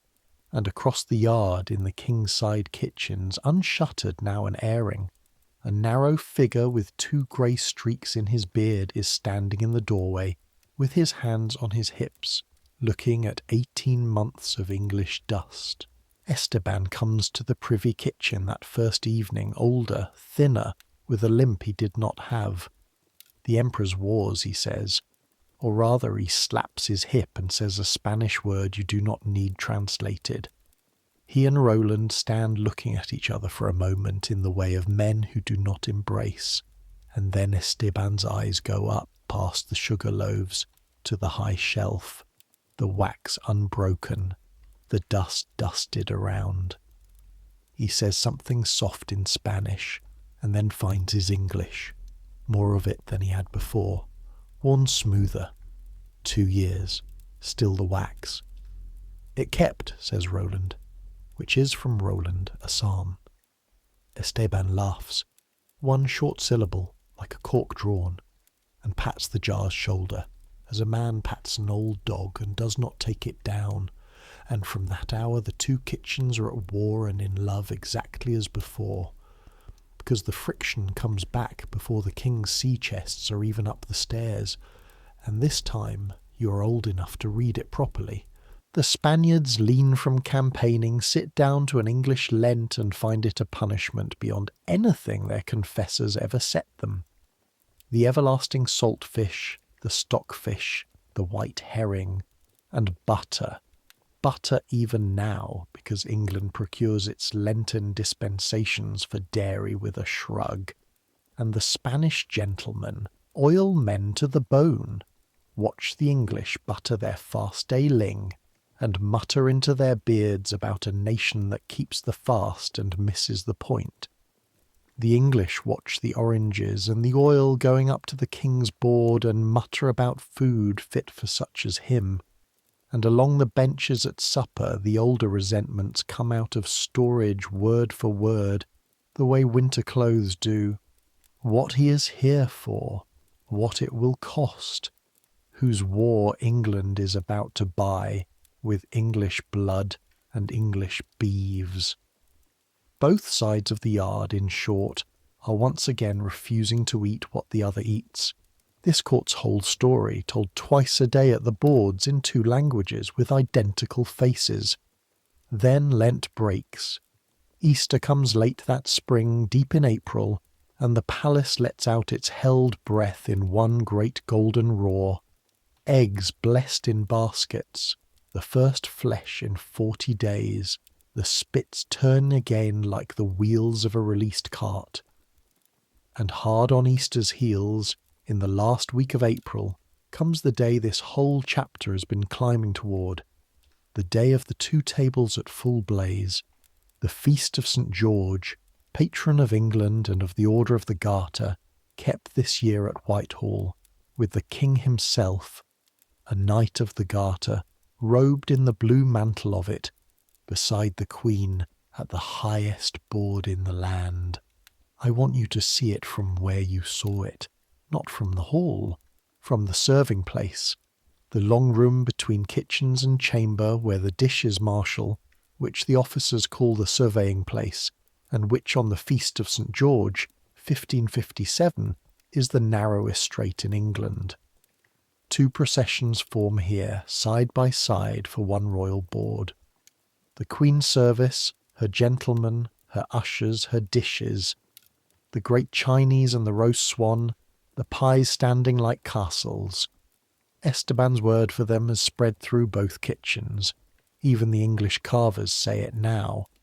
The gilded marchpane, and the King's service, his own gentleman in his own livery, his own dishes from his own kitchen, the rice is gold with saffron, the fowl in orange sauce sharp enough to make an archbishop blink, kid dressed the Castilian way, and oil shining on dishes that in this country have worn butter since the conquest. 2 nation suppers drawn up in files an arm's length apart, waiting on the same trumpet. The heat rolls in from the kitchens behind, the smells collide over your head, suet and saffron, roast beef and bitter orange, wrestling in the rafters like the spirits of the 2 countries, and along the files the servants of England and the servants of Spain stand elbow to elbow, not speaking, each convinced to his marrow that the other file smells wrong. You are in it with a sauce boat. That is your whole commission in the grandest meal of the age. 1 silver boat of galantine sauce, hot for the swan, in your 2 linen-folded hands, 3rd place in the Queen's file. And it is here, in the strait, at the worst possible moment, the trumpet already sounding, the files already moving, that the feast nearly goes down in history for the wrong reason. A boy in the King's livery, younger than Hal even, hurrying with a great charger of the saffron rice, catches his heel on the edge of the drugget where 2 countries' carpets meet. And time does the thing it does, goes slow and bright. The charger tips. The whole gold cargo of it leans toward the stone floor, toward a crash that will be heard in the hall, remembered in 2 languages, retold in dispatches, the Spanish dish, dashed to pieces among the English. You can hear the ballad being written even as it tilts. Your right hand leaves the sauce boat balanced on your left and catches the charger's rim. Just that. The weight nearly takes your wrist off.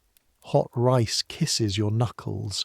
The boy gets his feet under his burden again.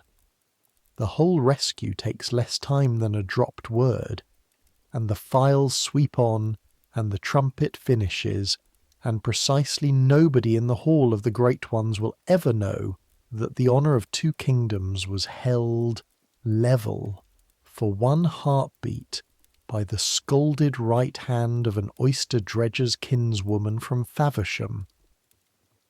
The boy's eyes find yours once, over the rice. Terror, then arithmetic, then something that in any language is thank you. Esteban, at the door of the strait, has seen the whole thing. He says nothing. But that evening a plate comes across the yard to the privy kitchen for the servants' supper, with 6 little cakes on it, fried and honeyed and dusted with cinnamon, and Joan eats 4 of them and declares Spain forgiven for everything. And the hall itself, you see it in slices, through the great doors as the files wheel in and out, and it is the most gorgeous thing you will ever see with your own eyes in this life. The Garter Knights in procession, the heralds like walking chessmen, the cloth of gold, the king in his blue mantle, and the queen beside him under one estate, gold plate to her hand, silver to his, the old grammar of the metals, kept even now. The board at maximum. This is what the whole engine was built for, and for a few hours it runs at full furnace, 100 dishes, the trumpet speaking each course up the hall as though food were royalty, which tonight it is. But you are watching one small thing, because you are you, and you are trained by a man who watches one small thing. You are watching what she eats. And here is what the count never written in any ledger says. The count you keep with your own eyes from the surveying door, the count you will carry all your life. The queen's carver lays her plate. She takes a little of the swan and sets it by.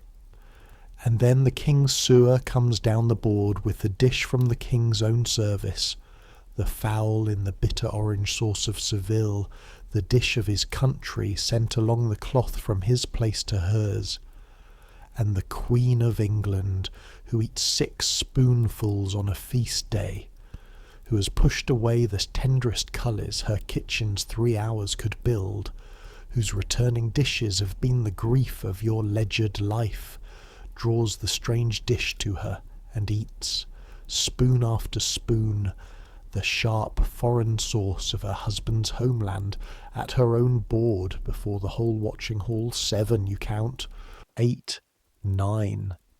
She eats more of Spain that evening than you have seen her eat of England in a month, and the surveying place goes quiet around you, the English quiet and the Spanish quiet layered one on the other like the smells in the rafters, because there is not one servant in the strait of either nation who does not understand exactly what the board has just said. Roland hears the count that night, 9 of the orange fowl, and stands with his jaw working and delivers at last into the fire the whole of his verdict on the politics of Europe. Love is an appetite, only one she's got left. But every dish says something, and the sharpest tongue in the surveying place could tell you the St. George's dishes were not only speaking of love. The king has come with his wars in his baggage. All that spring the tables sound with it, the councillors dining and redeeming, the French ambassador's chair conspicuously cold, and the plain arithmetic under the pageantry is this: he is come to collect England, and England will be paid for in feasts before it is paid for in blood. In the first week of June the heralds cry it at last from the cross in Cheapside, war with France. The purveyors ride out that same month with their warrants, sweeping the shires for grain and beeves and cheese for the mustering armies. The crown's buyers, paying the crown's slow prices in a country still counting its cold chimneys. The queen has her husband, the husband has his war, and the summer's dishes go up the stairs into the same brief, bright, doomed happiness, and the counts, the servant's secret weather-glass of the realm of England, stand higher that season than they have stood in 3 years. It lasts 109 days. Joan counts them afterward on the kitchen calendar of feasts and fasts, because Joan cannot leave a number alone. He landed in the 3rd week of March. In the 1st week of July, 1557, with his war declared and his musters marching, the king goes down to Dover and takes ship for the fighting in the Low Countries, and the Spanish kitchens are struck a second time, packed, carted, gone, the whole fare folded again, faster now for the practice. Esteban comed across the yard the last evening with his limp and a little linen bag, and this time it is you he seeks out at the block, where you're picking a fowl to rags for the evening cullis. He sets the bag by your elbow. Inside, dried in curls the colour of old harness leather, is orange peel, the bitter Seville rind, a whole winter's worth, candied nowhere, sweetened not at all. For her broths, he says, in his smoothed-down English, quiet, because what he is saying is against 2 nations' worth of kitchen pride, when nothing else will wake the stomach. Bitter first, then the appetite. In my country every old woman knows, a little, in the fish broth, in the caudle, a little only. He folds the bag's neck over, twice, with those cut-purse quick hands, making it tidy, making it a parcel, making it, you understand years later, a bequest. The English think sweetness is kindness. Sometimes kindness is bitter. Your queen knows this, I think, better than her cooks. Then he shakes Roland's hand, Spanish fashion, and pats the green jar once where it stands in its dust, and says to it, not to Roland, still the wax, and laughs his one-syllable laugh, and limps back across the yard in the long July light. You watch the baggage trains go down toward the river all the next morning. You do not yet know, nobody waving on that shore knows, the Queen least of all, that England has seen the last of King Philip, that he will reign over this island for another year and more and never set foot on it again. What the summer takes, the autumn does not give back. The war goes well, at first. Bells for a great victory over the French before August is out, bonfires, an extra mess of beef to the whole household by the Queen's word, and the court almost gay. But you are down among the supply lines of everything, and down there the news is all one way. The purveyors stripping markets that had nothing spare, the third bad harvest running, milder than the last, but landing on a country already skinned. And then, with the turning leaves, the thing that empties chairs faster than any famine, the sickness. They call it the new burning ague, the new acquaintance, 6 names for the same hot guest. It came in with the summer, and by autumn it is everywhere. A fever that goes through towns like a hand through standing wheat, and not the towns only. It gets inside the fence. That is the thing the fence cannot forgive. Famine respects the gate. Fever walks straight past the yeomen. Places go empty at the household messes. A groom of the woodyard, a sewer's man, one of the laundry women who shares your garret, carried out feet first on a hurdle in October with her face covered, and the ordnance books, which have a rule for everything, have a rule for that too. Her bouche of bread and ale is struck through with 1 line of brown ink, and the mess closes up one place tighter, and dinner is served at 10, and Hal takes it. 11 years old, arms like willow switches, burning in the scullery straw with his teeth going like a drum. And this is the fortnight you see the whole invalid kitchen, the stoves, the craft, the 3-hour cullis, the barley water with licorice and figs, every art of it built and priced for the mouth of a queen. Turn around quietly, after hours, and cook downhill. Roland makes the barley water himself, at midnight, at the little stoves, to the physician's own receipt, and stands over the boy, spooning it in with a hand that has basted 3,000 swans, and growls, "Swallow. You're not royalty. You've no excuse." Nobody reports the charcoal. Nobody counts the barley.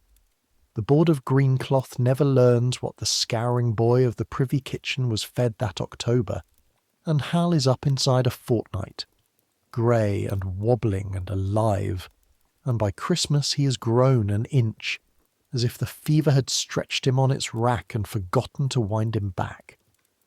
That is the winter, the second winter of your story, that closes with the worst dish of news ever set before this reign. In the first days of January 1558, word comes up the icy river that Calais has fallen. The last of England in France, the town every English schoolboy thought as fixed as the tide, taken by the French in a week of frost. I will not take you into the council chamber with it. The table is our lane, and the table tells it plainly enough. The court goes dark as a doused kitchen. The counts coming down the stairs that month are ones and twos and noughts, day upon day, and this time no physician writes a paper about it, because there is no herb against that particular news, and the whole kitchen understands the returned trays without one word spoken.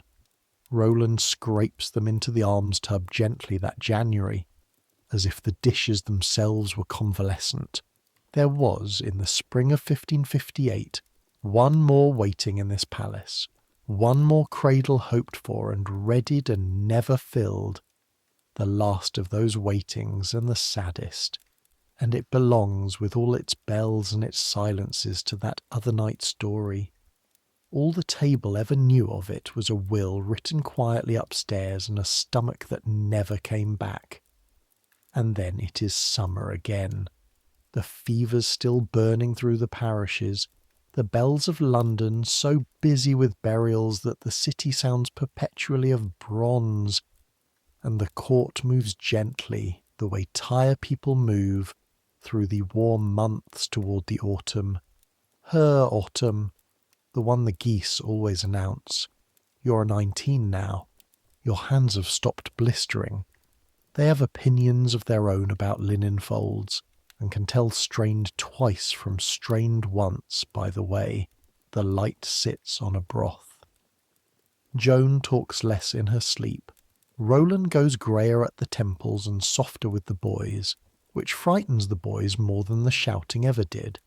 And the wheel of fasts turns as it has always turned, ember and vigil, Friday and Saturday, and the trays go up, and the trays come down, and you could walk the long gallery blindfolded now, and some nights, in effect, you do. Which brings us back at last to where this story started. A girl in a gallery with a covered dish, in the autumn of the year.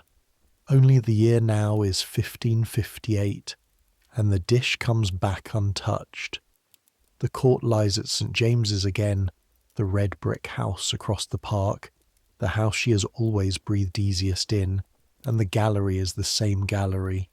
The thick greenish glass, the September light dying in the panes, 400 feet of even steps between the stair door and the far one. The broth in your hands is fish broth, ling and pike strained twice, because it is an Ember Friday, and some things in this story have never once changed. But the heat coming up through the folded linen does not hurt now. Your palms did their learning long ago, and there is no smirking yeoman at the middle window, because the whole house has gone quiet the way a room goes quiet around a sick bed. The household fevers took their toll here too, this year of all years, and those who are left move softly, and the roast smoke from across the yard seems to hang lower than it used to, as if even the smells were keeping their voices down. You hand the bowl through at the far door. The white hands that take it tremble slightly. The ladies are tired. You walk back. And an hour later the bowl comes down the stairs to the kitchen, and Roland lifts the cover, and there it is, level and pale and whole, the surface unbroken. Not 6 spoonfuls gone, not 4, not 1. Untouched. A dish that travelled 400 feet up and 400 feet back, and were never entered at all, like a house someone walked past in the dark. How many? Has stopped being a question you need to ask aloud. Roland weighs the returns now in his 2 hands, standing by the door in the steam, a slow lift, like a man guessing a goose, and reads the verdict off his own wrists, and says nothing, and scrapes the dish gently and cooks the next one. Because that is the terrible, tender discovery of that autumn. The kitchen cannot stop. It does not even occur to anyone to stop. The counts come down at 2, at 1, at 0, day upon day. The physician's papers arrive and are construed and followed to the scruple and make no difference. The fever that has burned through the whole country all year has its slow hand on her too. Now, they say, on top of everything else, the old trouble, the dropsy, the grief. And every morning the little stoves are lit before dawn just the same, and the pans come down off their hooks, and Roland stands at the block building with the whole art of 30 years. Dishes for a woman who cannot eat them smaller now, gentler, a cullis wrung down to 4 spoonfuls worth, so the cup at least will go up full. Barley water clear as chapel glass, Manchee crumb in warm milk, food for the mouth of an infant or an invalid or a queen, all 3 of which she has been in this kitchen's living memory. You catch him, one October evening, doing the thing you had stopped believing you would ever see. The kitchen is half dark, the boys gone up, the last dish of the day come back down full again, and Roland stands a long time looking at nothing. Then he fetches the stool. He's 60-some and will not admit the shelf has gotten higher, and he takes down the green jar and holds it, and with his thumbnail, without any ceremony at all, breaks 2 years and 3 years of wax. The smell that comes off the opened jar is like nothing in your England. Green and gold at once, grassy, peppery, a smell with sunlight in its ancestry. Oil of olives, kept sweet in the cool dark all this time, it kept. He pours a thread of it, a thread only, into the morning's fish broth where it stands ready for tomorrow and stirs and tastes and stands still. Then he adds 1 curl of Esteban's bitter orange peel, a little only, the way every old woman in Castile knows, and covers the pan. English fish is buttered fish, you say from the dark, because someone has to say it, and it had better be you. Aye, says Roland. He puts the stopper back and sets the jar not on the high shelf, but on the working shelf by the salt, where the used things live. And when butter fails, girl, you try what a friend left you. That's the whole of cookery. That's likely the whole of everything. The broth goes up at noon the next day. The say given at the door. The cover lifted somewhere beyond your sight in that candlelit country you have entered fewer than a dozen times in 3.5 years. And the count that comes down, the lady's voice through the door is surprised at itself, you can hear it, is 3. 3. Of a fish broth touched with Spanish oil and Seville bitterness in a September when whole days had been passing at 0. Down in the kitchen, Roland hears the number and turns away quickly to the fire and is a long time over the coals.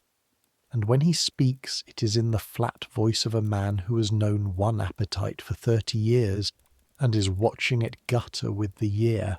3, well, it's above 2.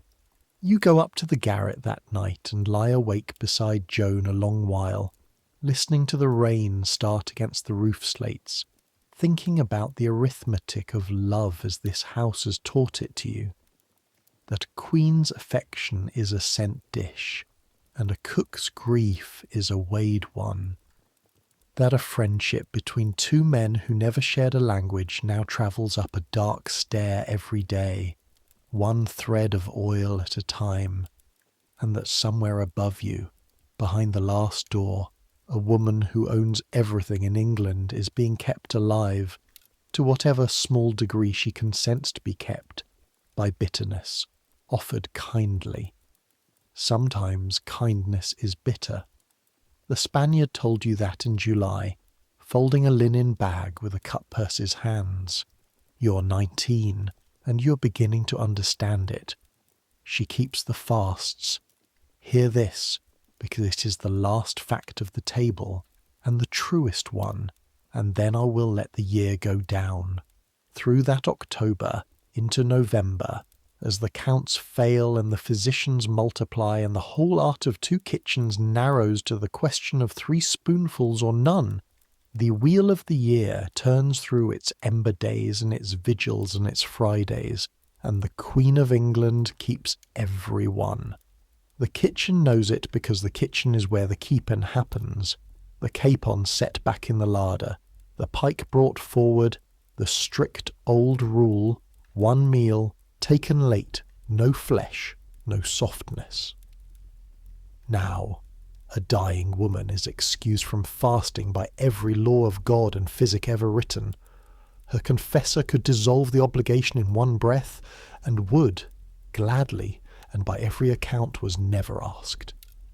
What her body could no longer perform in eating, you understand, she performed in refusing.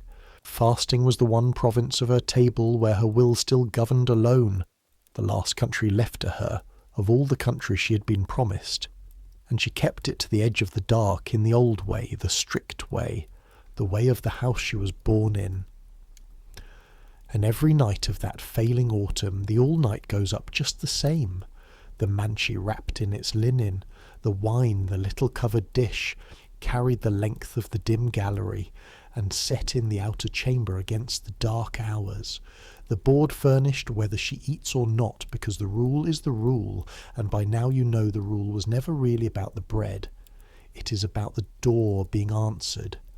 It is the house saying, all night, every night, up its cold stairs to one sleepless woman, we are here, the fires are banked but not out, there is food within your reach, you're not alone in the dark, the board must groan.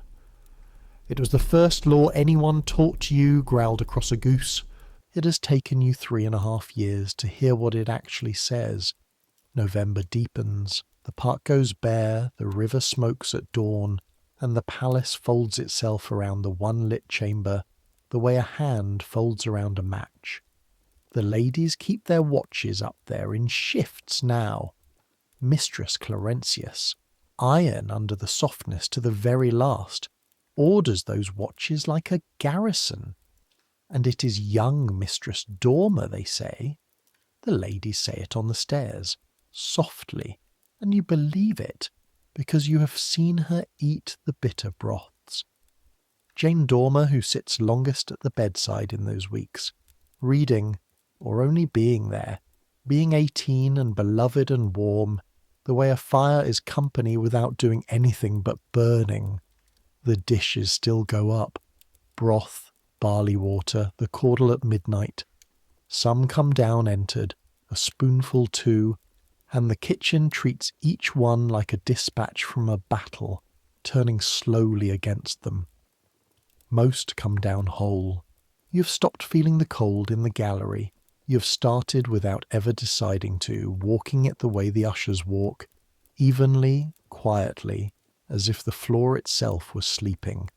On the 16th of November in the evening the physician's boy comes down with the last paper Roland will ever have construed to him, and it is short, and the apothecary's lad reads it twice because it seems too small to be all of it. A caudle, if she wakes, otherwise nothing, let her rest. Roland nods and sets the pan ready on the little stove, and banks the fire under it to a red whisper, and sits down on the stool. Sits in his own kitchen, a thing you have seen perhaps 5 times in 4 years, and stays there through the night in case she wakes, in case the caudle is wanted. An old man and a copper pan keeping the last watch of the rain together. She does not send down. Towards 6 in the morning, in the black before dawn of the 17th of November, 1558, the priest comes to her chamber instead, and they say mass there at first light, as they had done every morning of her life that sickness ever allowed her, and the ladies kneeling round the bed heard her make the responses. Clearly, they said afterward, she followed the whole office, and a little after, quietly, between the prayers and the full daylight, with the smell of candle smoke and rose water, and faintly underneath of wormwood in wine, in the one room of her kingdom where the food had always arrived covered, escorted, tasted, and true. Mary Tudor, the first Queen Regnant England ever crowned, stopped being hungry. Word comes down a stairway the way cold comes under a door. No one announces it to a kitchen. Kitchens simply know, the way you know when a fire's gone out in the next room. The morning broth is on the stove when the knowing arrives. Pike strained twice, 1 thread of oil, 1 curl of bitter peel, 4 spoonfuls worth in a cup the size of your 2 thumbs. And Roland stands over it a moment, and then does the only thing in his grammar. He finishes it, strains it, seasons it, pours it, covers it. A dish nobody living will ever be asked to carry up.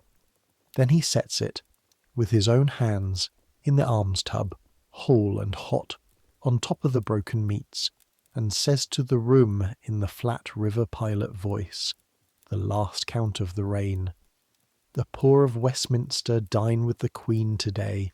They were always the only ones who would." By afternoon, across the park and away east over the whole smoking city the bells begin. Not passing bells. Ringing, changes, peals, the full-throated bronze joy of London, and by dark there are bonfires in the streets, and the sound of feasting carrying over the wall, tables dragged out of doors in November, ale given away. The realm has a new queen. The proclamations went out before the old Queen's chamber had finished its prayers. That is how kingdoms are, and the old servants do not even resent it. Much, being themselves the people who understand better than anyone that the board must be furnished for whoever sits down. But I will tell you what it is to stand in a dead woman's kitchen, among her copper pans scoured to dull gold, her spice coffer, her green jar with the broken wax, her spoons, and hear through the shuttered windows a city eating its supper in joy. You stood in it. You heard it. It is not bitterness you feel quite. It is the feeling of a served table after the chamber empties, everything still warm, everything still true, and no one coming. Joan cries that night in the garret, honestly and loudly, the way she does everything. You do not quite. You lie listening to the rain and the far bells, and you find you are counting, out of 4 years' habit, 6, 4, 3, 1. The long falling arithmetic you carried up and down that gallery, and somewhere in the counting sleep takes you, and that is as good a way to mourn as any, and better than most. There is 1 more month of service because a royal household does not end at a deathbed. It ends at a graveside, and the grave is not ready until December. Through those strange grey weeks the machine runs on at half-breath. The messes still fed at 10 and 4. The ordnance books still obeyed. The mistress of the house lying in her chapel under candles and watchers, while her servants below eat her bread by her own standing order. The kitchen cooks for the watches now. Hot caudles carried up at midnight to the ladies kneeling in relays around the bier. Mistress Dormer among them night after night until her own people fear for her. The invalid kitchen's last patients are the mourners. You find you prefer it idleness. Everyone does. Grief with a tray in its hands knows where to walk. They bury her in the abbey in the middle of December, with the full old rites, the black velvet and the 100 poor men in gowns carrying torches, and a dole given at the gate so great that the crowd stretches out of sight. Her last alms tub, you think, watching the bread go out by the basketful, the largest broken meats of the reign. And at the end of it, in the vault, before the masons come, the officers of her household do the old, terrible, gorgeous thing that ends a royal service. They break their white staves of office over their heads and cast the pieces down into the grave after her. The steward, the treasurer, the comptroller, crack and crack and crack, each snap of white wood saying the same word, finished. The household of Mary the Queen exists, and then 3 cracks later it does not. No Clark's line ever wrote an ending cleaner. That night back at St. James's, Roland cooks a supper. Not broths, not physic. A supper, beef, because it is not a fast day, and nobody now will make them keep one. A great pie with walls like a castle. The last of the Christmas store raisins gone into a pudding without anyone's warrant, because the warrant makers are done and the clerks have stopped counting.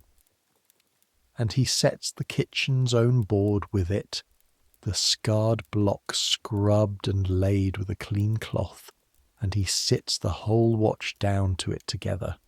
The boys, the laundry women, Joan, you, sits you down, drags the stools to the block himself and points, and when you hesitate, 4 years of eating on your feet in the room off the stairs quick like a bird, he says, gruff as ever but with the whole night behind it, sit, girl. Sitting is for people with time. You've nothing but time now, God help you. So the last meal of your service you eat sitting at a groaning board in the warmest room of your world, with the fires bright and the pans gleaming their dull gold, and Hal, tall Hal now, falling asleep with his cheek on the cloth before the pudding, and it is the finest supper you will eat in your life, and you know it while it is happening, which is the rarest thing, and you are right. Joan goes north 2 days later with a carrier's train, and the parting at the gate is short because you are servants and weather is moving in, and neither of you has the words anyway. She holds you once, hard, smelling of wet wool and faintly, forever, of the kitchen. Notice things, she says into your ear, which is Joan for every blessing there is. Then the carts take her, and the grey road folds over her, and you stand at the gate where the arms went out, in the space between the warm world and the cold one, which is, after all, where you have lived this whole story. The household is dissolved by inventory. That is how a reign ends, below stairs, not with trumpets, but with lists. Clerks in the kitchens for days, counting pans against ledgers 11 years old, the plate weighed, the spice coffer sealed, the larders emptied by warrant. The new court is forming across the park with new servants and new favourites, and in time a new religion again. The wheel of fasts will be broken a second time within the year, and this time it will stay broken, and the strict old striped calendar you've lived inside will fade within your lifetime into fish on Fridays for the Navy's sake and pancakes for no reason anyone can remember. You are given your wages to quarter day, and a testimonial written fair by a clerk who does not look up, and the little door in the great gate lets you out in the week before Christmas into a London already rehearsing its next Queen's coronation, 19 years old, carrying everything you own, which is a bundle, a testimonial, and a bent silver spoon that nobody asked to have back. The great ones of the story you can follow in the records, and the records for once are kind. Mistress Dormer was married within the year to a Spanish grandee no less, the Count of Feria, King Philip's own trusted man, who had courted her through all the grief of that last autumn. And she sailed for Spain a countess, and later a duchess, and lived to a great and honoured old age in Castile, and she took with her, of all the people in England, old Mistress Clarentius, who had nothing left to stay for. And there in Spain the two of them kept for half a century the small court of memory of this table, the exiled ladies of Mary of England dining together far from home, keeping, you may be sure, the feasts and the fasts of the old calendar to the end of their days. When you hear that history is cruel, and it is. Tonight's story is soaked in it. Remember also that it let those two eat their suppers in the sun. As for the Queen herself, the last English monarch ever to be buried with the full old rites, her tomb in the abbey would in time be shared, and the sharing is its own strange story, and the pamphlets would do to her memory what pamphlets do. But the household books survived. The green cloth ledgers, the diets, the accounts, brown ink on paper the colour of weak broth. And they are the reason this night's story can keep its promise to you. Scholars turn those pages now under library lamps. So much manchet, so much ling, so many messes, the wine, the wax, the almonds by the sack, the whole vast machine of her table, preserved to the farthing, and nowhere in all of it, not once, a girl's name. So let her go now, our Marjorie, her and Joan and Roland and Hal grown tall from his fever. The ledgers never held them, so history cannot lose them. They close up like water behind a boat. Whoever they truly were, and there are 100 of each of them, mind, that is the one thing we know beyond doubting. The little gate let them out into the winter of 1558, and the roads took them to Faversham and its oyster smacks, to Derbyshire, to kitchens and marriages and parish registers that burned or mouldered or never noted them at all. If you want to imagine the spoon staying in an apron pocket all the way down the Kent Road, if you want to imagine it in a cottage by the estuary 40 years on, an old woman feeding a grandchild broth with a bent silver spoon, and saying only, when asked, that she had it of a friend in a great house. Stories are allowed that much. I checked everything in this one that can be checked. That part is yours to keep. And the palaces, Whitehall, that sprawling 23-acre town of a palace, burned to the ground before Marjorie's great-great-grandchildren were old. One terrible night's fire at the end of the next century took all of it, but a single banqueting house and the greatest palace in Europe became a street name.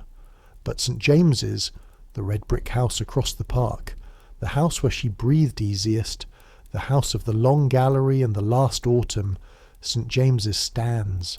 It stands this very night. Kings and queens are proclaimed from its walls still. The brick gatehouse she knew looks down the same street.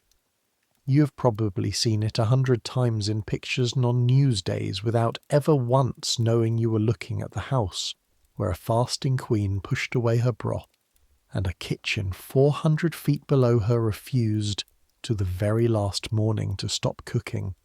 5 centuries next door to now, that close, that real. And some things did not change, and will not. Walk any hospital corridor tonight and you will meet Marjorie. She carries the tray with a covered dish. She knows which door. She walks evenly. She has learned not to feel the heat through the linen. Sit at any table where a family coaxes a sick elder. Just a spoonful. Just for me, you always liked this one. And you're watching the invalid kitchen at its ancient work, laying siege with love to a hunger that is not there. Every pot of soup carried to a grieving neighbour's door is a sent dish, and says what sent dishes have always said: you are seen, you are honoured, eat. We have never stopped speaking this language. It is the oldest one we have. Food has almost nothing to do with hunger. You learned that at 17, on a stair in the dark, and it is as true on your street tonight as it was at St. James's in 1558. The table doesn't change. The table is how we love people when words won't carry. So, set it all down now. The way the kitchen set down its burdens at the end of the watch. The fires are banked. Roland has sent the boys up. The pans hang scoured in their ranks, dull gold in the last red light of the coals. The alms tub has gone out to the gate, and the poor of Westminster are fed, and the all-night stands ready in the outer chamber, because the board must groan, and it does softly, all night, like a house settling. The counts are all taken. Nothing more is wanted from you tonight. You've carried enough now, warm enough here under the eaves with the rain on the slates, fed enough, wheat bread white as a lady's neck in the worst years anyone living can remember. There are queens who ate less than you did tonight. Safe enough, inside the fence, inside the wall you became part of, with the yeomen at the gates and the fires banked low. Warm enough, fed enough, safe enough. That is more than most of the world you were born into ever held in one hand. That's enough. Tomorrow there will be trays again, in some kitchen, in some century. There are always trays. Tomorrow there will be counting and ledgers, and someone standing at a stove past midnight in case the caudle is wanted. Tomorrow the wheel turns, fast day and feast day, the way it turned for your grandmother's grandmother. But that's tomorrow. Tomorrow is not carried yet, and it is not yours to carry tonight. Right now there is only the garret and the rain, and Joan already breathing slow beside you, and the spoons safe along your ribs, and the long gallery of the day finally behind you. So let it come. Let sleep take you the way it took a chamberer's girl in a palace garret 500 years ago. Mid-thought, mid-count, somewhere between 4 spoonfuls and 3. Let the bells fade, the joyful ones and the grieving ones both. They are only the city talking in its sleep. Let the smells go out one by one like candles. The rosewater, the wormwood, the charcoal, the good broth, until there is only clean dark. Let the counting slow. 6, 4, 3, 1. Let your hands uncurl from whatever they have carried all day. The dishes delivered, the say was given, the door was answered. Let your thoughts settle like a kitchen after the last watch, warm metal ticking softly toward quiet, and let them slow and soften and finally stop.